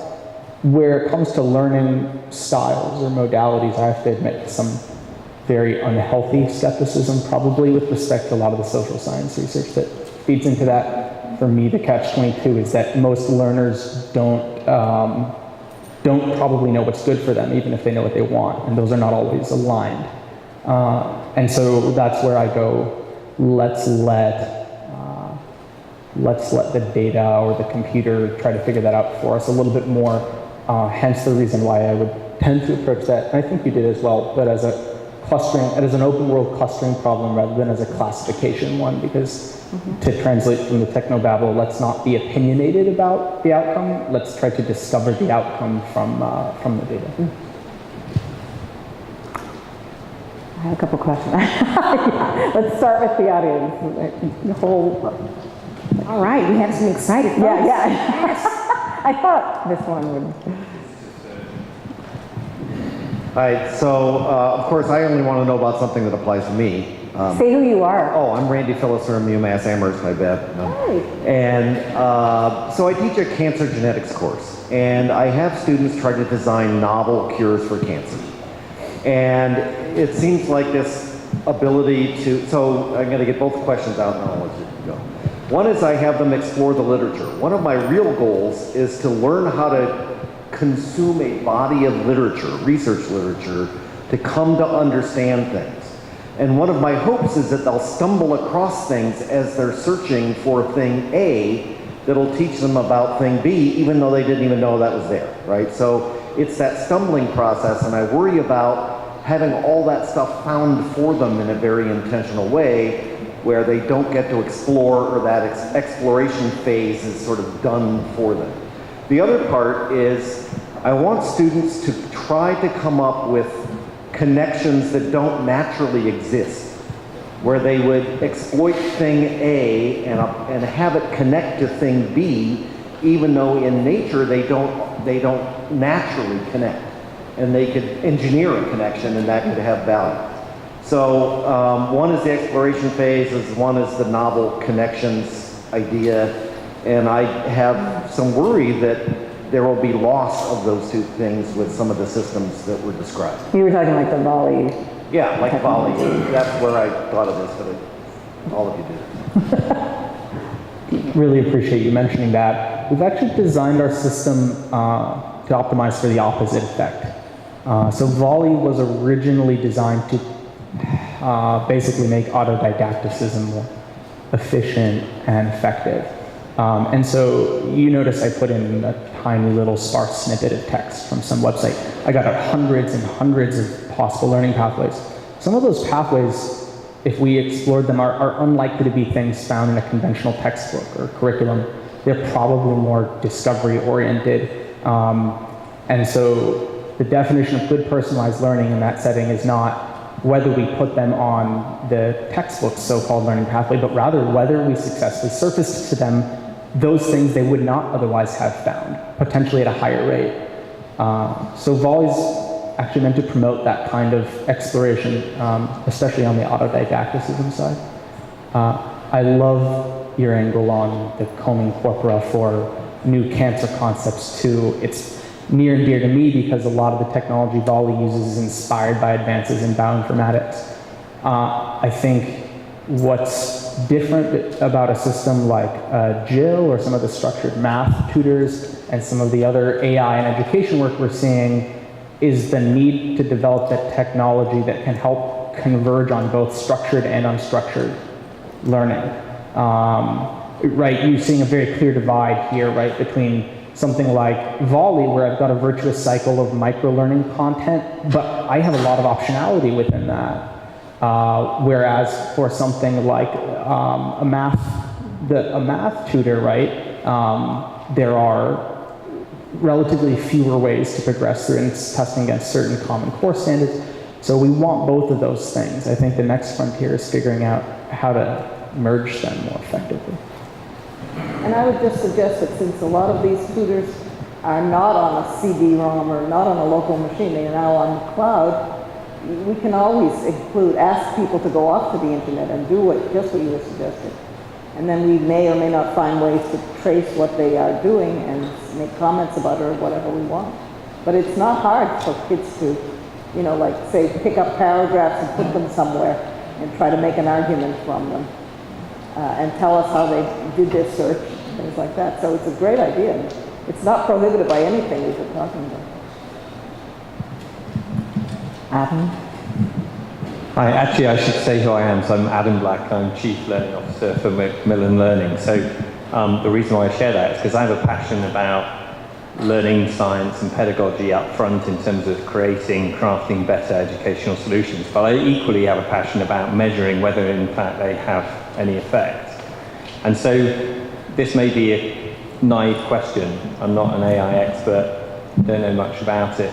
But my question is, I have a kind of instinctive concern about whether or not, surely the value of AI is only as good as the experiments that you design around it. So in particular, we know that any feedback, pretty much any feedback, even if it's not of high quality, does produce a lift in learning, just because you create a dynamic and you get high engagement. So I think one of the questions I have is when you look at some of these results, which are very impressive, how much of it is because actually the very first thing you're doing is simply creating a dynamic? Whereas once you start to move beyond that and really look at whether or not, on an individual level, you are advancing learning efficiently and effectively, do we think we're actually starting to get into that realm? Because I think that's a very different space than some of the examples we've seen. So I suggest you, especially you, look at this paper by Kulik, K-U-L-I-K, and Fletcher. Oh, so it's Kulik and Fletcher. It's 2016. It's a meta-analysis. So he took 50 intelligent tutors, and he does say in the paper the criteria that he used, and you're asking, did it do more than just respond yes or no? And he will tell you in the paper. But he got, the fact that it's now moving 2 sigma up in terms of learning, but in terms of, what we're finding out, that just answering yes or no, or just these responding doesn't help students. They feel frustrated by that. And what helps them is good messages or emotional messages or things like that. Well, I see the same sign there, just by handcrafted feedback. So Okay. So I'm wondering what you've actually seen, because they say computer-based tutoring. I'm sorry, just computer-aided tutoring, just the stuff that's we call frame-based, that has a bunch of problems on it and just a yes or no stuff that's not intelligent, does not reach 2 sigma. It reaches 1 sigma, in fact. So maybe that's what you're saying, is the hand tutoring, or the hand crafting. Yeah, right, and in fact, Jill is doing that. It's looking at all the human responses and just picking out the good ones. So those kind of systems have not shown that improvement of 2 sigma. The intelligent tutors have shown that. And that's another thing. Jill wasn't really evaluated against the humans, right? Well, I'm not sure what exactly you're referring to, but given that the students are often unable to distinguish, in that sense, her responses appear to be of the same caliber of industry. But he's asking whether we can go beyond hand tooling or hand managing these responses. He says as long as you put in a response, you're going to improve learning. But anyway, why are you worried? As long as it's improving learning, that's fine. I have the same, if I can use your argument in a slightly different way. Yes, maybe the learning is getting improved simply because the AITA, whether Beverly's or Carson's or mine, is providing timely feedback. But given that there is a lack of teachers available, if AI teachers can give that in a timely manner, we have a win, even if it is not necessarily very deep in terms of AITA's understanding of what to do. Yeah, this is Russ Schilling from Digital Promise. So I come from the DoD background before I went to civilian education, so know a lot about the Fletcher intelligent tutoring systems and stuff. I'd say it's a lot more nuanced than just the 2 sigma, and especially I just glanced at the paper while you were talking. The Bloom 2 sigma thing is, to my thinking, a red herring at this point. I think we can develop good intelligent tutoring systems. Personally, from what I've seen over the years, we haven't developed a good one yet that would stand up well in a classroom. It's something I think we can do. Unfortunately, in the military, it's very easy to design an intelligent tutoring system because you can just order people to take the class and order them not to fail, which is really quite motivating, I might say. But I think we have a different type of, I kind of, as I listened to the group of you today, I kind of was thinking about melding your talks into one, and I think each one of you had very important aspects. One, the small data side of it, but I'm also a big data advocate. And of course, the whole AI for the Jill Watson thing has been quite influential as well. So, thank you on that. Do you have a question? No, I just, not really. Can I briefly respond to this? I'm sorry, I didn't catch your name. Russell Schilling.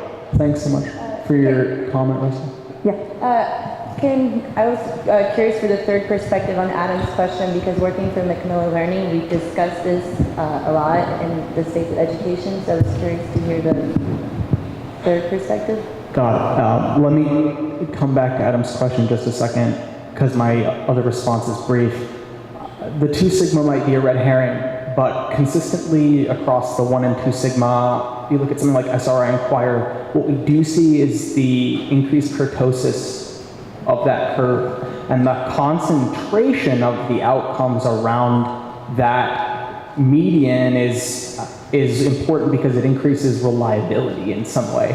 And when we have reliability, that's something AI can work well with now.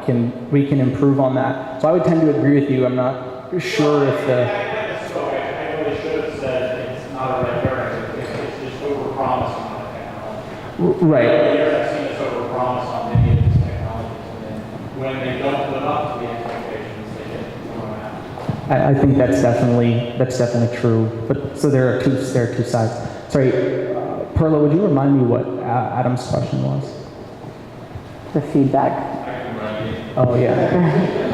It was actually, I was thinking, to be honest, of your system, which is whether or not a lot of the benefits you see right now are just to do with providing feedback of some quality, rather than whether or not it's the most effective and efficient path forwards. Yeah. In other words, you're getting lift because you're creating a dialogue, not necessarily the best dialogue. So not all of our customers, which are again predominantly Big Ten banks, that's very different from a classroom use case, but not all of them deploy it in a way where the user is aware of all these even powering their experience, and they're not necessarily getting feedback.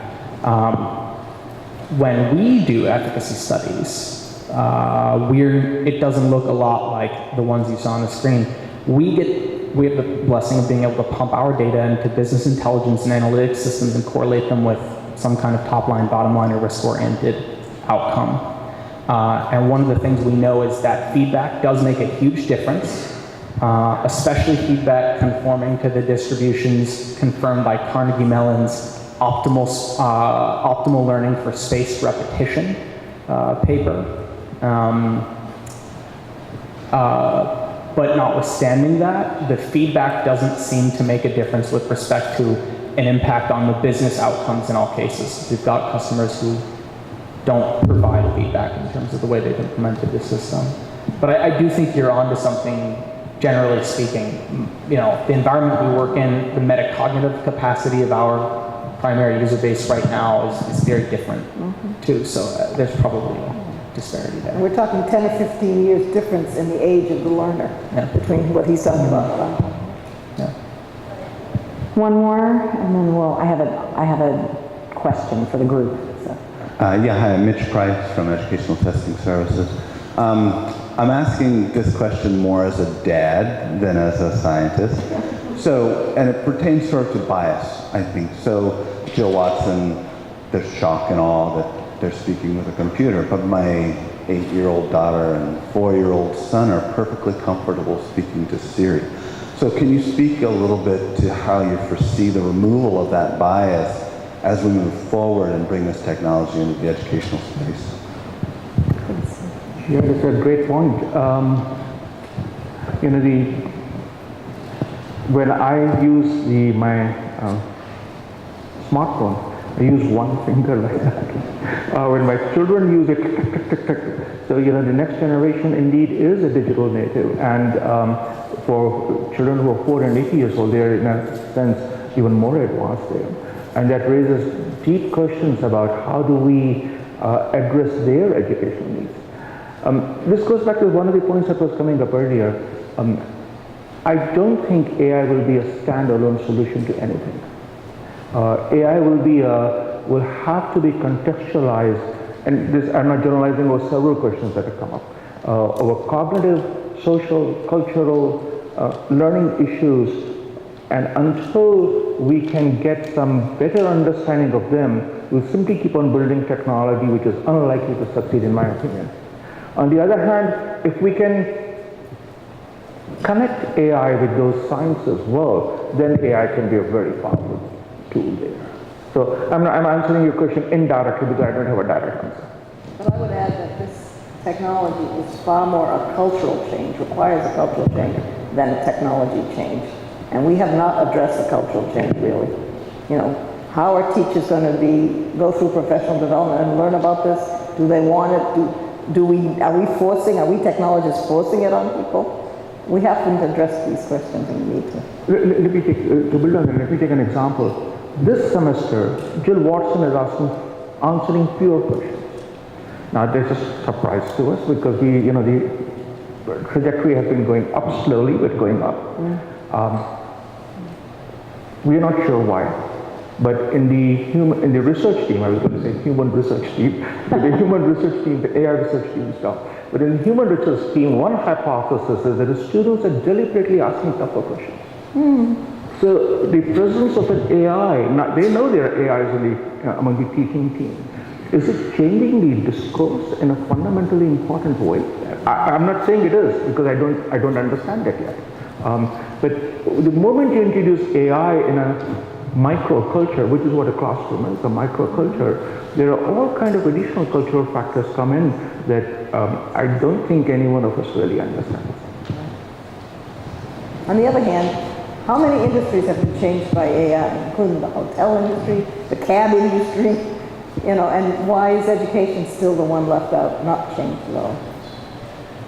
I can say my husband, who's also in education. We have been trying to teach Alexa to get smarter for the better part of 6 months. She is not getting smarter. We'll keep at it. Thank you very much. I'd like to thank the panel for your talk on and then I got a question for the group, because we've got one more speaker and then cocktail party, but we did schedule a coffee break, a 15-minute coffee break.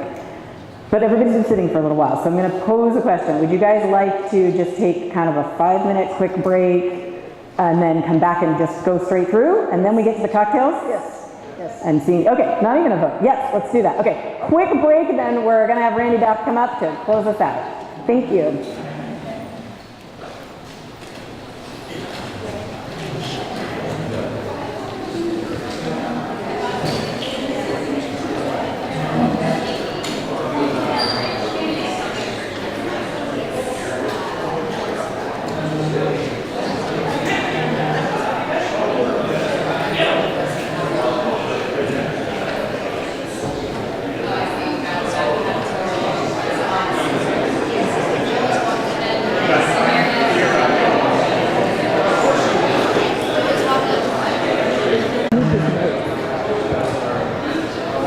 All right.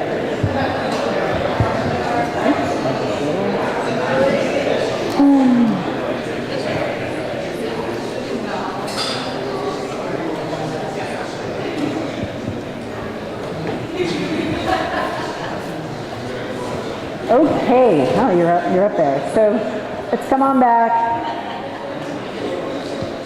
Oh, no, you can stay. It's casual. We're a casual group. I'm going to introduce Dr. Randy Bath from Georgetown. He is Vice Provost for Education and a Professor of English, which is not often our common background for this. And he has been working at the intersections of new media technologies and the scholarship of teaching and learning for 20 years.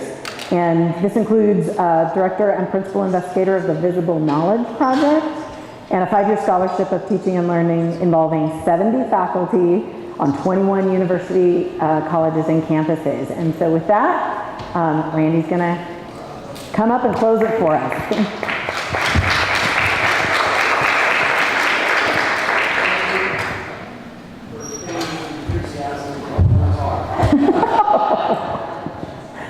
It's real.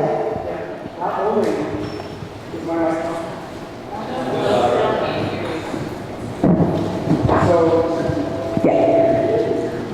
So not only am I keeping from the reception.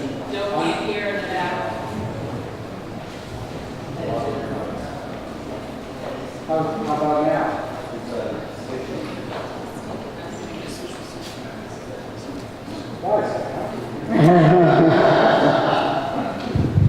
So not only am I keeping you from the reception, I'm going to talk about wine.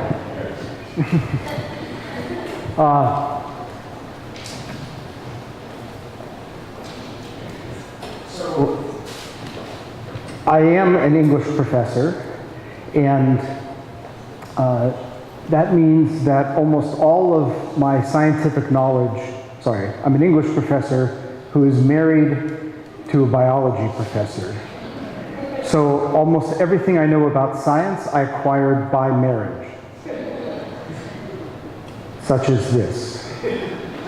So this is my opening image. This is what the evolutionary biologists would refer to as punctuated equilibrium, which is the notion, of course, for those of you who aren't English professors, I'll explain it to you,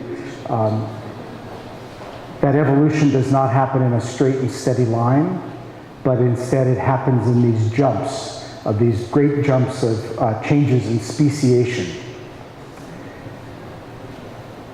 Stephen Jay Gould famously analogized this to watching a baseball game in which you go through long periods of time in which nothing happens, and then all of a sudden there's a whole bunch of action. I think we are in higher education at a moment of punctuated equilibrium. That we're at a moment when the speciation of what higher education looks like is changing rapidly. And that what will happen over the next 5, 10, 15 years that started maybe 5, 10, 15 years ago is one of these changes in higher education. And of course, evolution is not progress, so the question is, how do we thrive, not just survive in this shift? I was using this analogy to talk a few months ago at Ohio State, and a biology professor came up to me afterward and helpfully added that even though I got punctuated equilibrium right, I had left out the part that in a moment of punctuated equilibrium, like 99% of all life forms die. Thank you for that uplifting addition.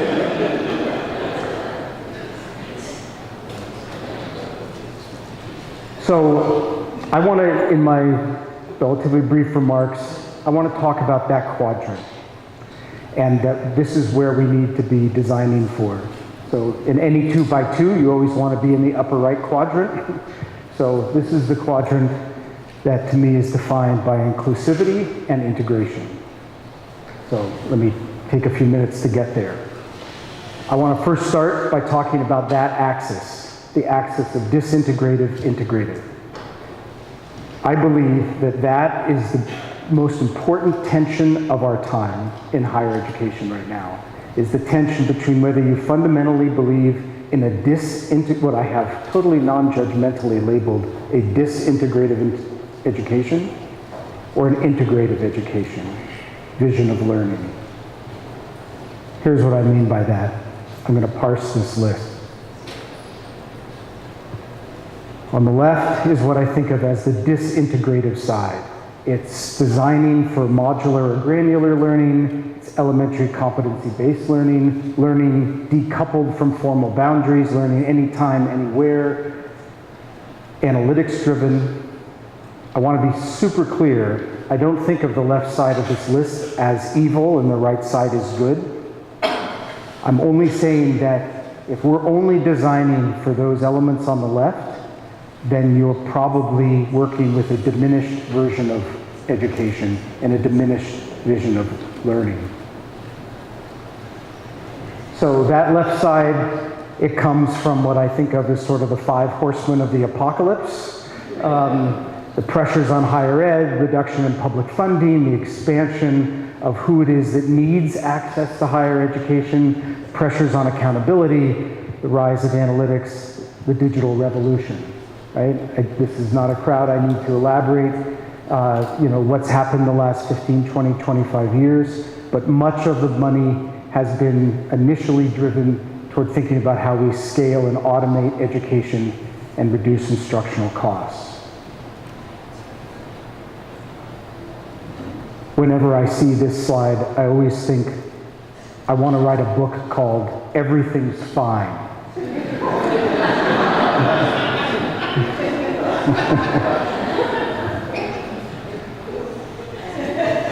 We're all familiar with this discourse, right? And part of the discourse is actually that unbundling, the idea that we can unbundle higher education, serves equity. That actually the way to serve the 11 million people in the United States who don't have access to higher education is to unbundle higher education. We actually know for a lot of reasons that's not really the case, though there are a lot of important solutions out there.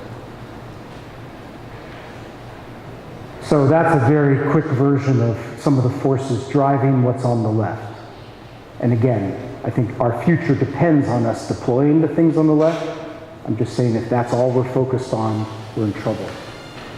So on the right is an integrative vision of learning. That it's not just about discrete learning experiences, that education is more than the sum of the parts, that it's about curriculum, co-curriculum, it's about knowledge, skills, dispositions, which I'll talk about a little bit more in a second. It's about teaching students to make connections and integrate, and it's designing for what teaching at a Jesuit institution we would call the whole person. So this is one of the ways to think about what it means to educate for the whole person. You're not just teaching knowledge, you're not just teaching skills, you're teaching also to something broader that we might call dispositions. This is something probably super familiar to all of you. That's a list of things I would think of as dispositions. Learning to learn, creativity, curiosity, humility, ethical judgment. I like to call these hard skills. right? And this is in contrast to the so-called soft skills like chemistry and statistics and econometrics, stuff you can learn in courses. So we know you can't directly teach these kinds of dispositions, but you can design environments in which they're more likely to be cultivated. And those environments are usually unscripted, guided inquiry, high impact environments, like the several examples in the last session, including looking for novel cures for cancer. Why should we care so much about integrative learning and these kinds of dispositions? Well, the AI session set this up perfectly because we know that the skills that will be left to humans are all about non-routine tasks, working with complex information, working with novel situations. We also know from the Gallup-Purdue poll, right? They've done this twice, 30,000 alumni from a whole diverse range of schools, asking them 20 years later if they're thriving in their work or engaged in their work or flourishing in their life. And the punchline is that if you are 74% more likely to be thriving at work or flourishing if you had one of those two things in college. An adult mentor who cared about you and worked on a sustained project for a semester or longer. Here's that data a little bit closer. 64% said they had a professor who made me excited about learning, 27% a professor who cared about me as a person, 22% a mentor who encouraged my hopes and dreams, 14% had all three. 32% did a long-term project, 30% internship, 20% co-curricular, 6% did all three, only 6%. So long before the digital age, higher education was doing a pretty good job at disintegrative education.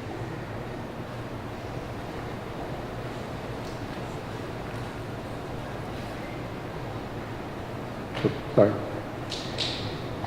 So rather than unbundling, I like to think about this as rebundling.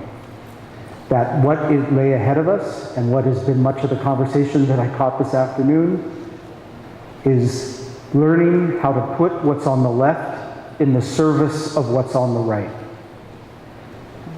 These two discourses have hardly talked to each other. People who drive what's on the left don't think a lot about integrative learning. The people who traffic on the right have not been current with what I would call the new digital ecosystem. I think the most important thing we can do to think about the future of learning is to put what's on the left in the service of the right. And there's a million things we could talk about in that regard, and I'll talk about just a couple.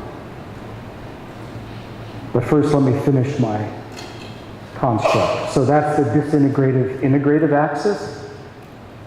The other axis is inclusive, what many people call inclusive excellence, probably a very familiar term to you, coined by the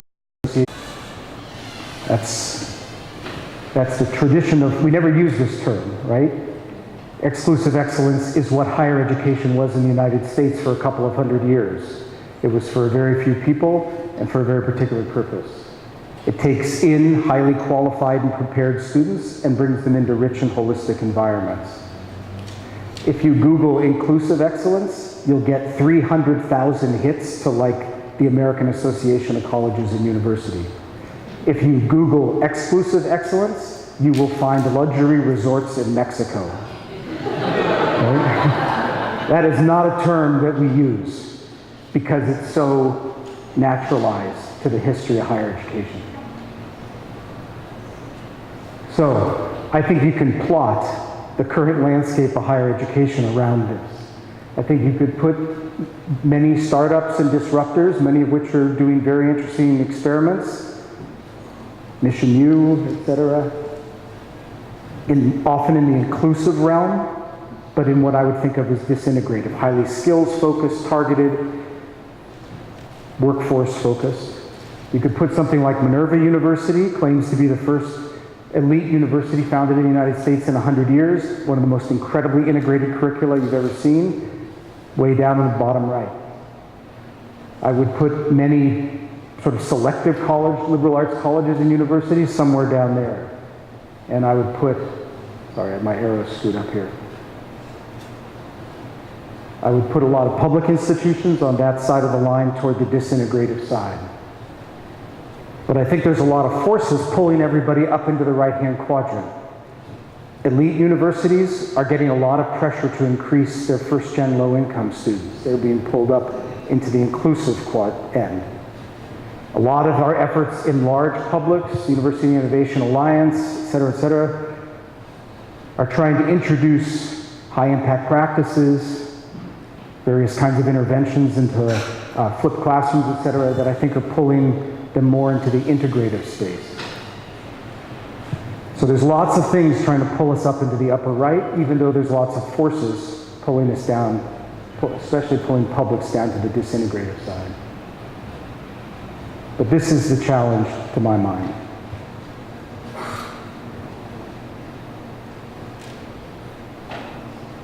When you look at a number like 6% of all graduates,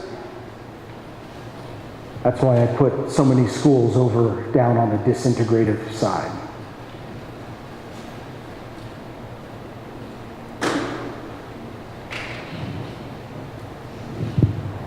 So what does it mean to design for the upper right quadrant?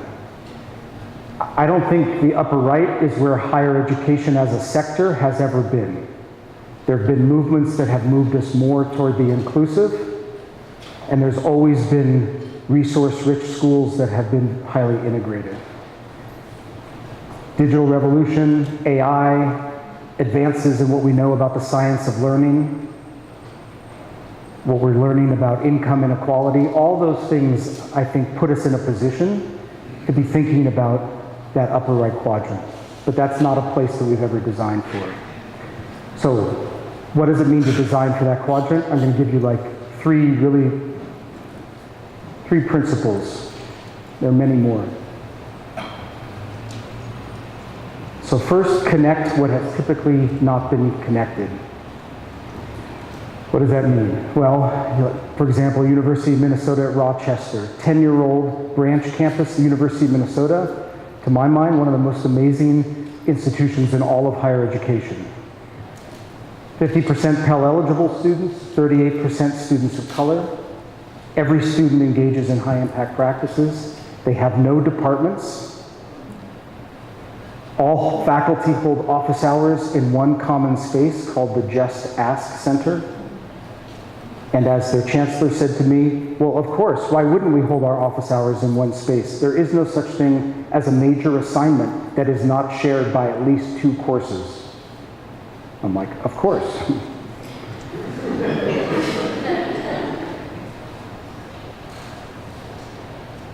Or to take an example of somewhere that didn't have the luxury to build itself up from the ground up, Georgia State, well-known case example, increased their graduation rates significantly over the last 13, 15 years, increased their Pell eligibles significantly at the same time. How'd they do it? Huge data warehouse that distributed data on at-risk students to people all over the campus. But that's just part of what they did. They created learning communities, peer tutoring, a summer success academy, and they structurally connected admissions, advising, registrar, financial aid, and institutional research. And really, that's the so-called elegant detail that makes all the other stuff work. Here's a quote from a case study that Martin Kurzweil and Derek Wu did. Indeed, no single initiative is responsible for the dramatic gains at Georgia State. The university's improvement represents the accumulated impact of a dozen or more relatively modest programs. As it turns out, the recipe for Georgia State's success is not a particular solution, but rather a particular approach to problem solving.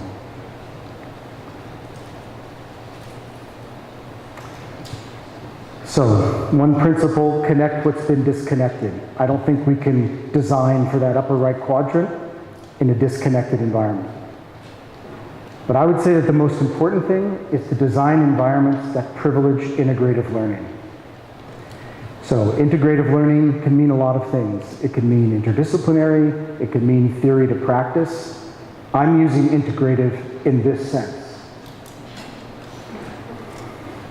This is Sarah's foot. Sarah, at the time that this picture was taken, was a first-year student at Georgetown. She had she came to Georgetown with a love of biology. She actually came to Georgetown with a love of neurobiology. In the final exam of her first-year biology course, the entire exam was built around the chemical agent, serotonin. This, for Sarah, but the exam was on serotonin, became the final sign from God that she should go out and get a tattoo of the chemical compound of serotonin on her foot. And as I like to joke, thus expressing, as so many tattoos have before it, that this was no mere crush, but true love. In some literal and symbolic way, this is what one of my students called, in a class I was teaching, the imprint of integration. Someone who lives an identity as a learner and a discoverer. So that's what I mean by integration. Not everybody has to get a tattoo. And I was presenting this to 200 biology professors in July, and I could just tell the whole audience was like, oh, the biology professor in me is really proud, and the parent in me is like, what?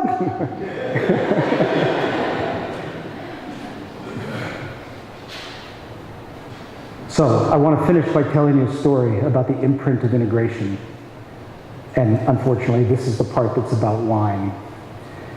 So this is a quick story about the Regents Science Scholars Program that we started at Georgetown 3 years ago for the purpose of supporting first-generation low-income students to succeed in STEM.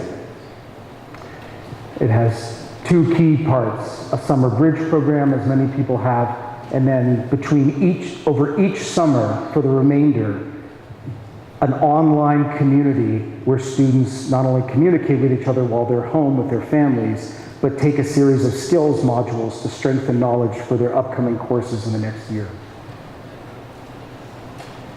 In 3 years, we've quintupled the number of first-gen low-income students who are majoring in biomedical majors, and now more than 20% of the matriculating class of biology majors are first-gen low-income students. That was 2% over 3 years ago. Right? This is the most difficult way to get into Georgetown, is as a biology major. So I want to tell you a story that took place in this 5-week summer bridge program. And it has to do with my wife and my favorite winery in the state of Virginia called Glen Manor. That this story takes place at our favorite winery is not a coincidence. So we got an invitation as Case Club members to come to a barrel tasting. He said he'd been experimenting with feral yeast, what he calls feral yeast, letting the yeasts of the winery, instead of using commercial yeast, flavor the wine. And he said he's been experimenting for years, and he wants his Case Club members to come out and taste these wines and do an experiment. And he had the whole barrel tasting set up as a very scientific thing with things, pads and pencils, etc. I was, of course, just enjoying what was going on. My wife, who's the biology professor, was thinking I could create a whole curriculum around this. So at the end of it, she said to him, so has anybody mapped your microbiome? Which seems like a fairly personal question to ask somebody.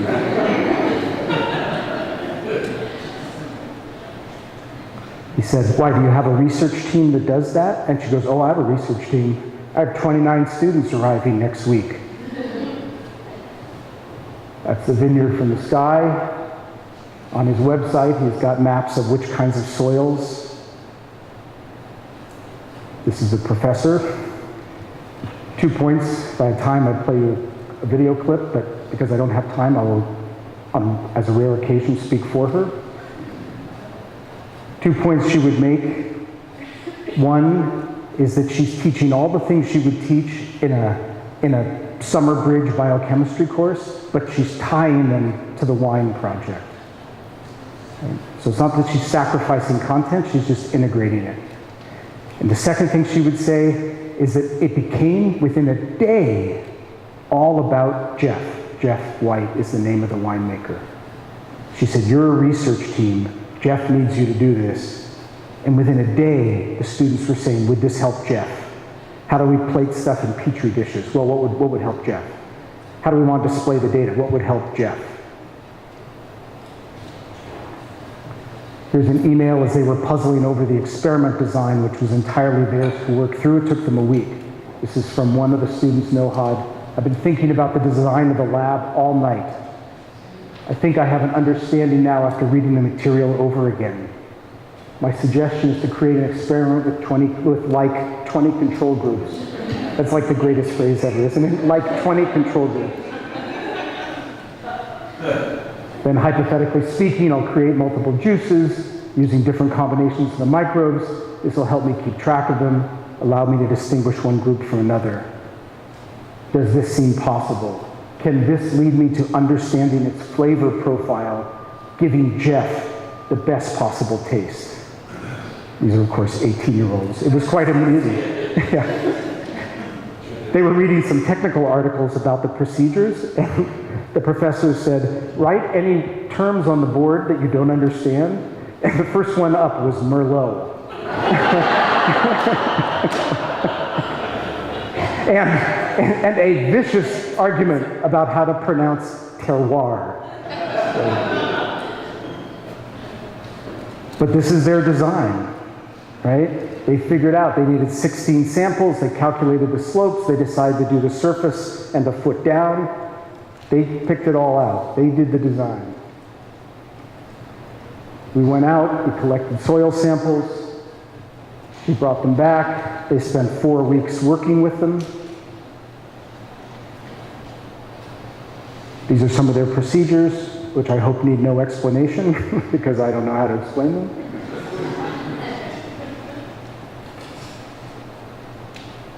Then we took them out there, and to be clear, as we said to our risk office, to the vineyard, not the winery. That picture is students walking up and down aisles, taking selfies of themselves in the dirt. They're up there saying, "Oh my God, it's row 12. That's my dirt."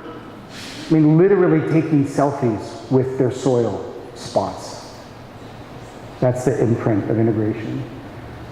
And then on the crush pad of the winery, 7 teams presented their results. Each team one after another. Their whole process, their method, their findings. So I'll just end with a couple more design principles. Start with respect. That's what it means to design for that quadrant. The respect of what it is that students can do and what it is we want students to be. That's a picture of Jeff on the crush pad talking to the class, saying to the class, "So what's next?" So now 16 of the 29 as freshmen are continuing on the project as undergraduate researchers. And the last principle, design for the greater purposes of higher education. So what is the digital revolution for? What is then AI for? What does it mean to put the left in the service of the right? It's a picture I took at Northeastern University. What if what it meant to design for the fourth quadrant was to say the most important outcome was what it meant to develop agents of positive change?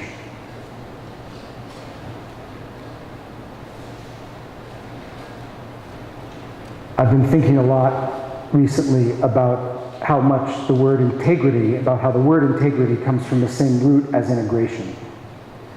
It means whole, from the Latin integer. It means your parts are symmetrical with the whole, but it also means that your actions are consistent with your values. So I hope that the future of learning is not just about integration, it's about integrity. And I think that's what integrity looks like. That's what equity looks like. it looks like Tay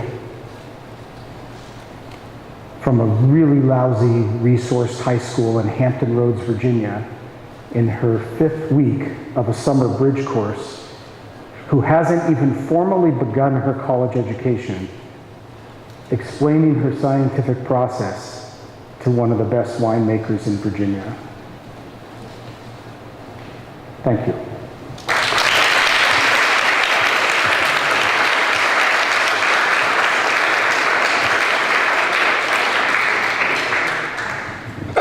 Who's thirsty? Well, Mariette and I'll close it out and then let him go to the bar, right? So I guess the only other thing, I mean, it's been a great day. I want to thank all of our speakers for the sharing of knowledge and as well as the audience for the great questions, which will continue over drinks. I know you're looking at the two of us and saying, Mariette and Susan, how could you top that tomorrow? Tomorrow we are going to have another amazing set of speakers that'll focus on a couple of things, a lot of which will be kind of action-oriented, things we can do, which is one of the goals of the conference, as well as if you have not Googled Kate Bieberdorf, it is well worth Googling her to see the fun that she gets up to. And we're going to have students tomorrow that are coming in to be kind of part of that. So we had some students here today, but we're going to up that tomorrow. So please welcome them and help them engage in the conversation so we get those voices. That's a goal of ours. And then I think that's it. So let's go get cocktails. Yay.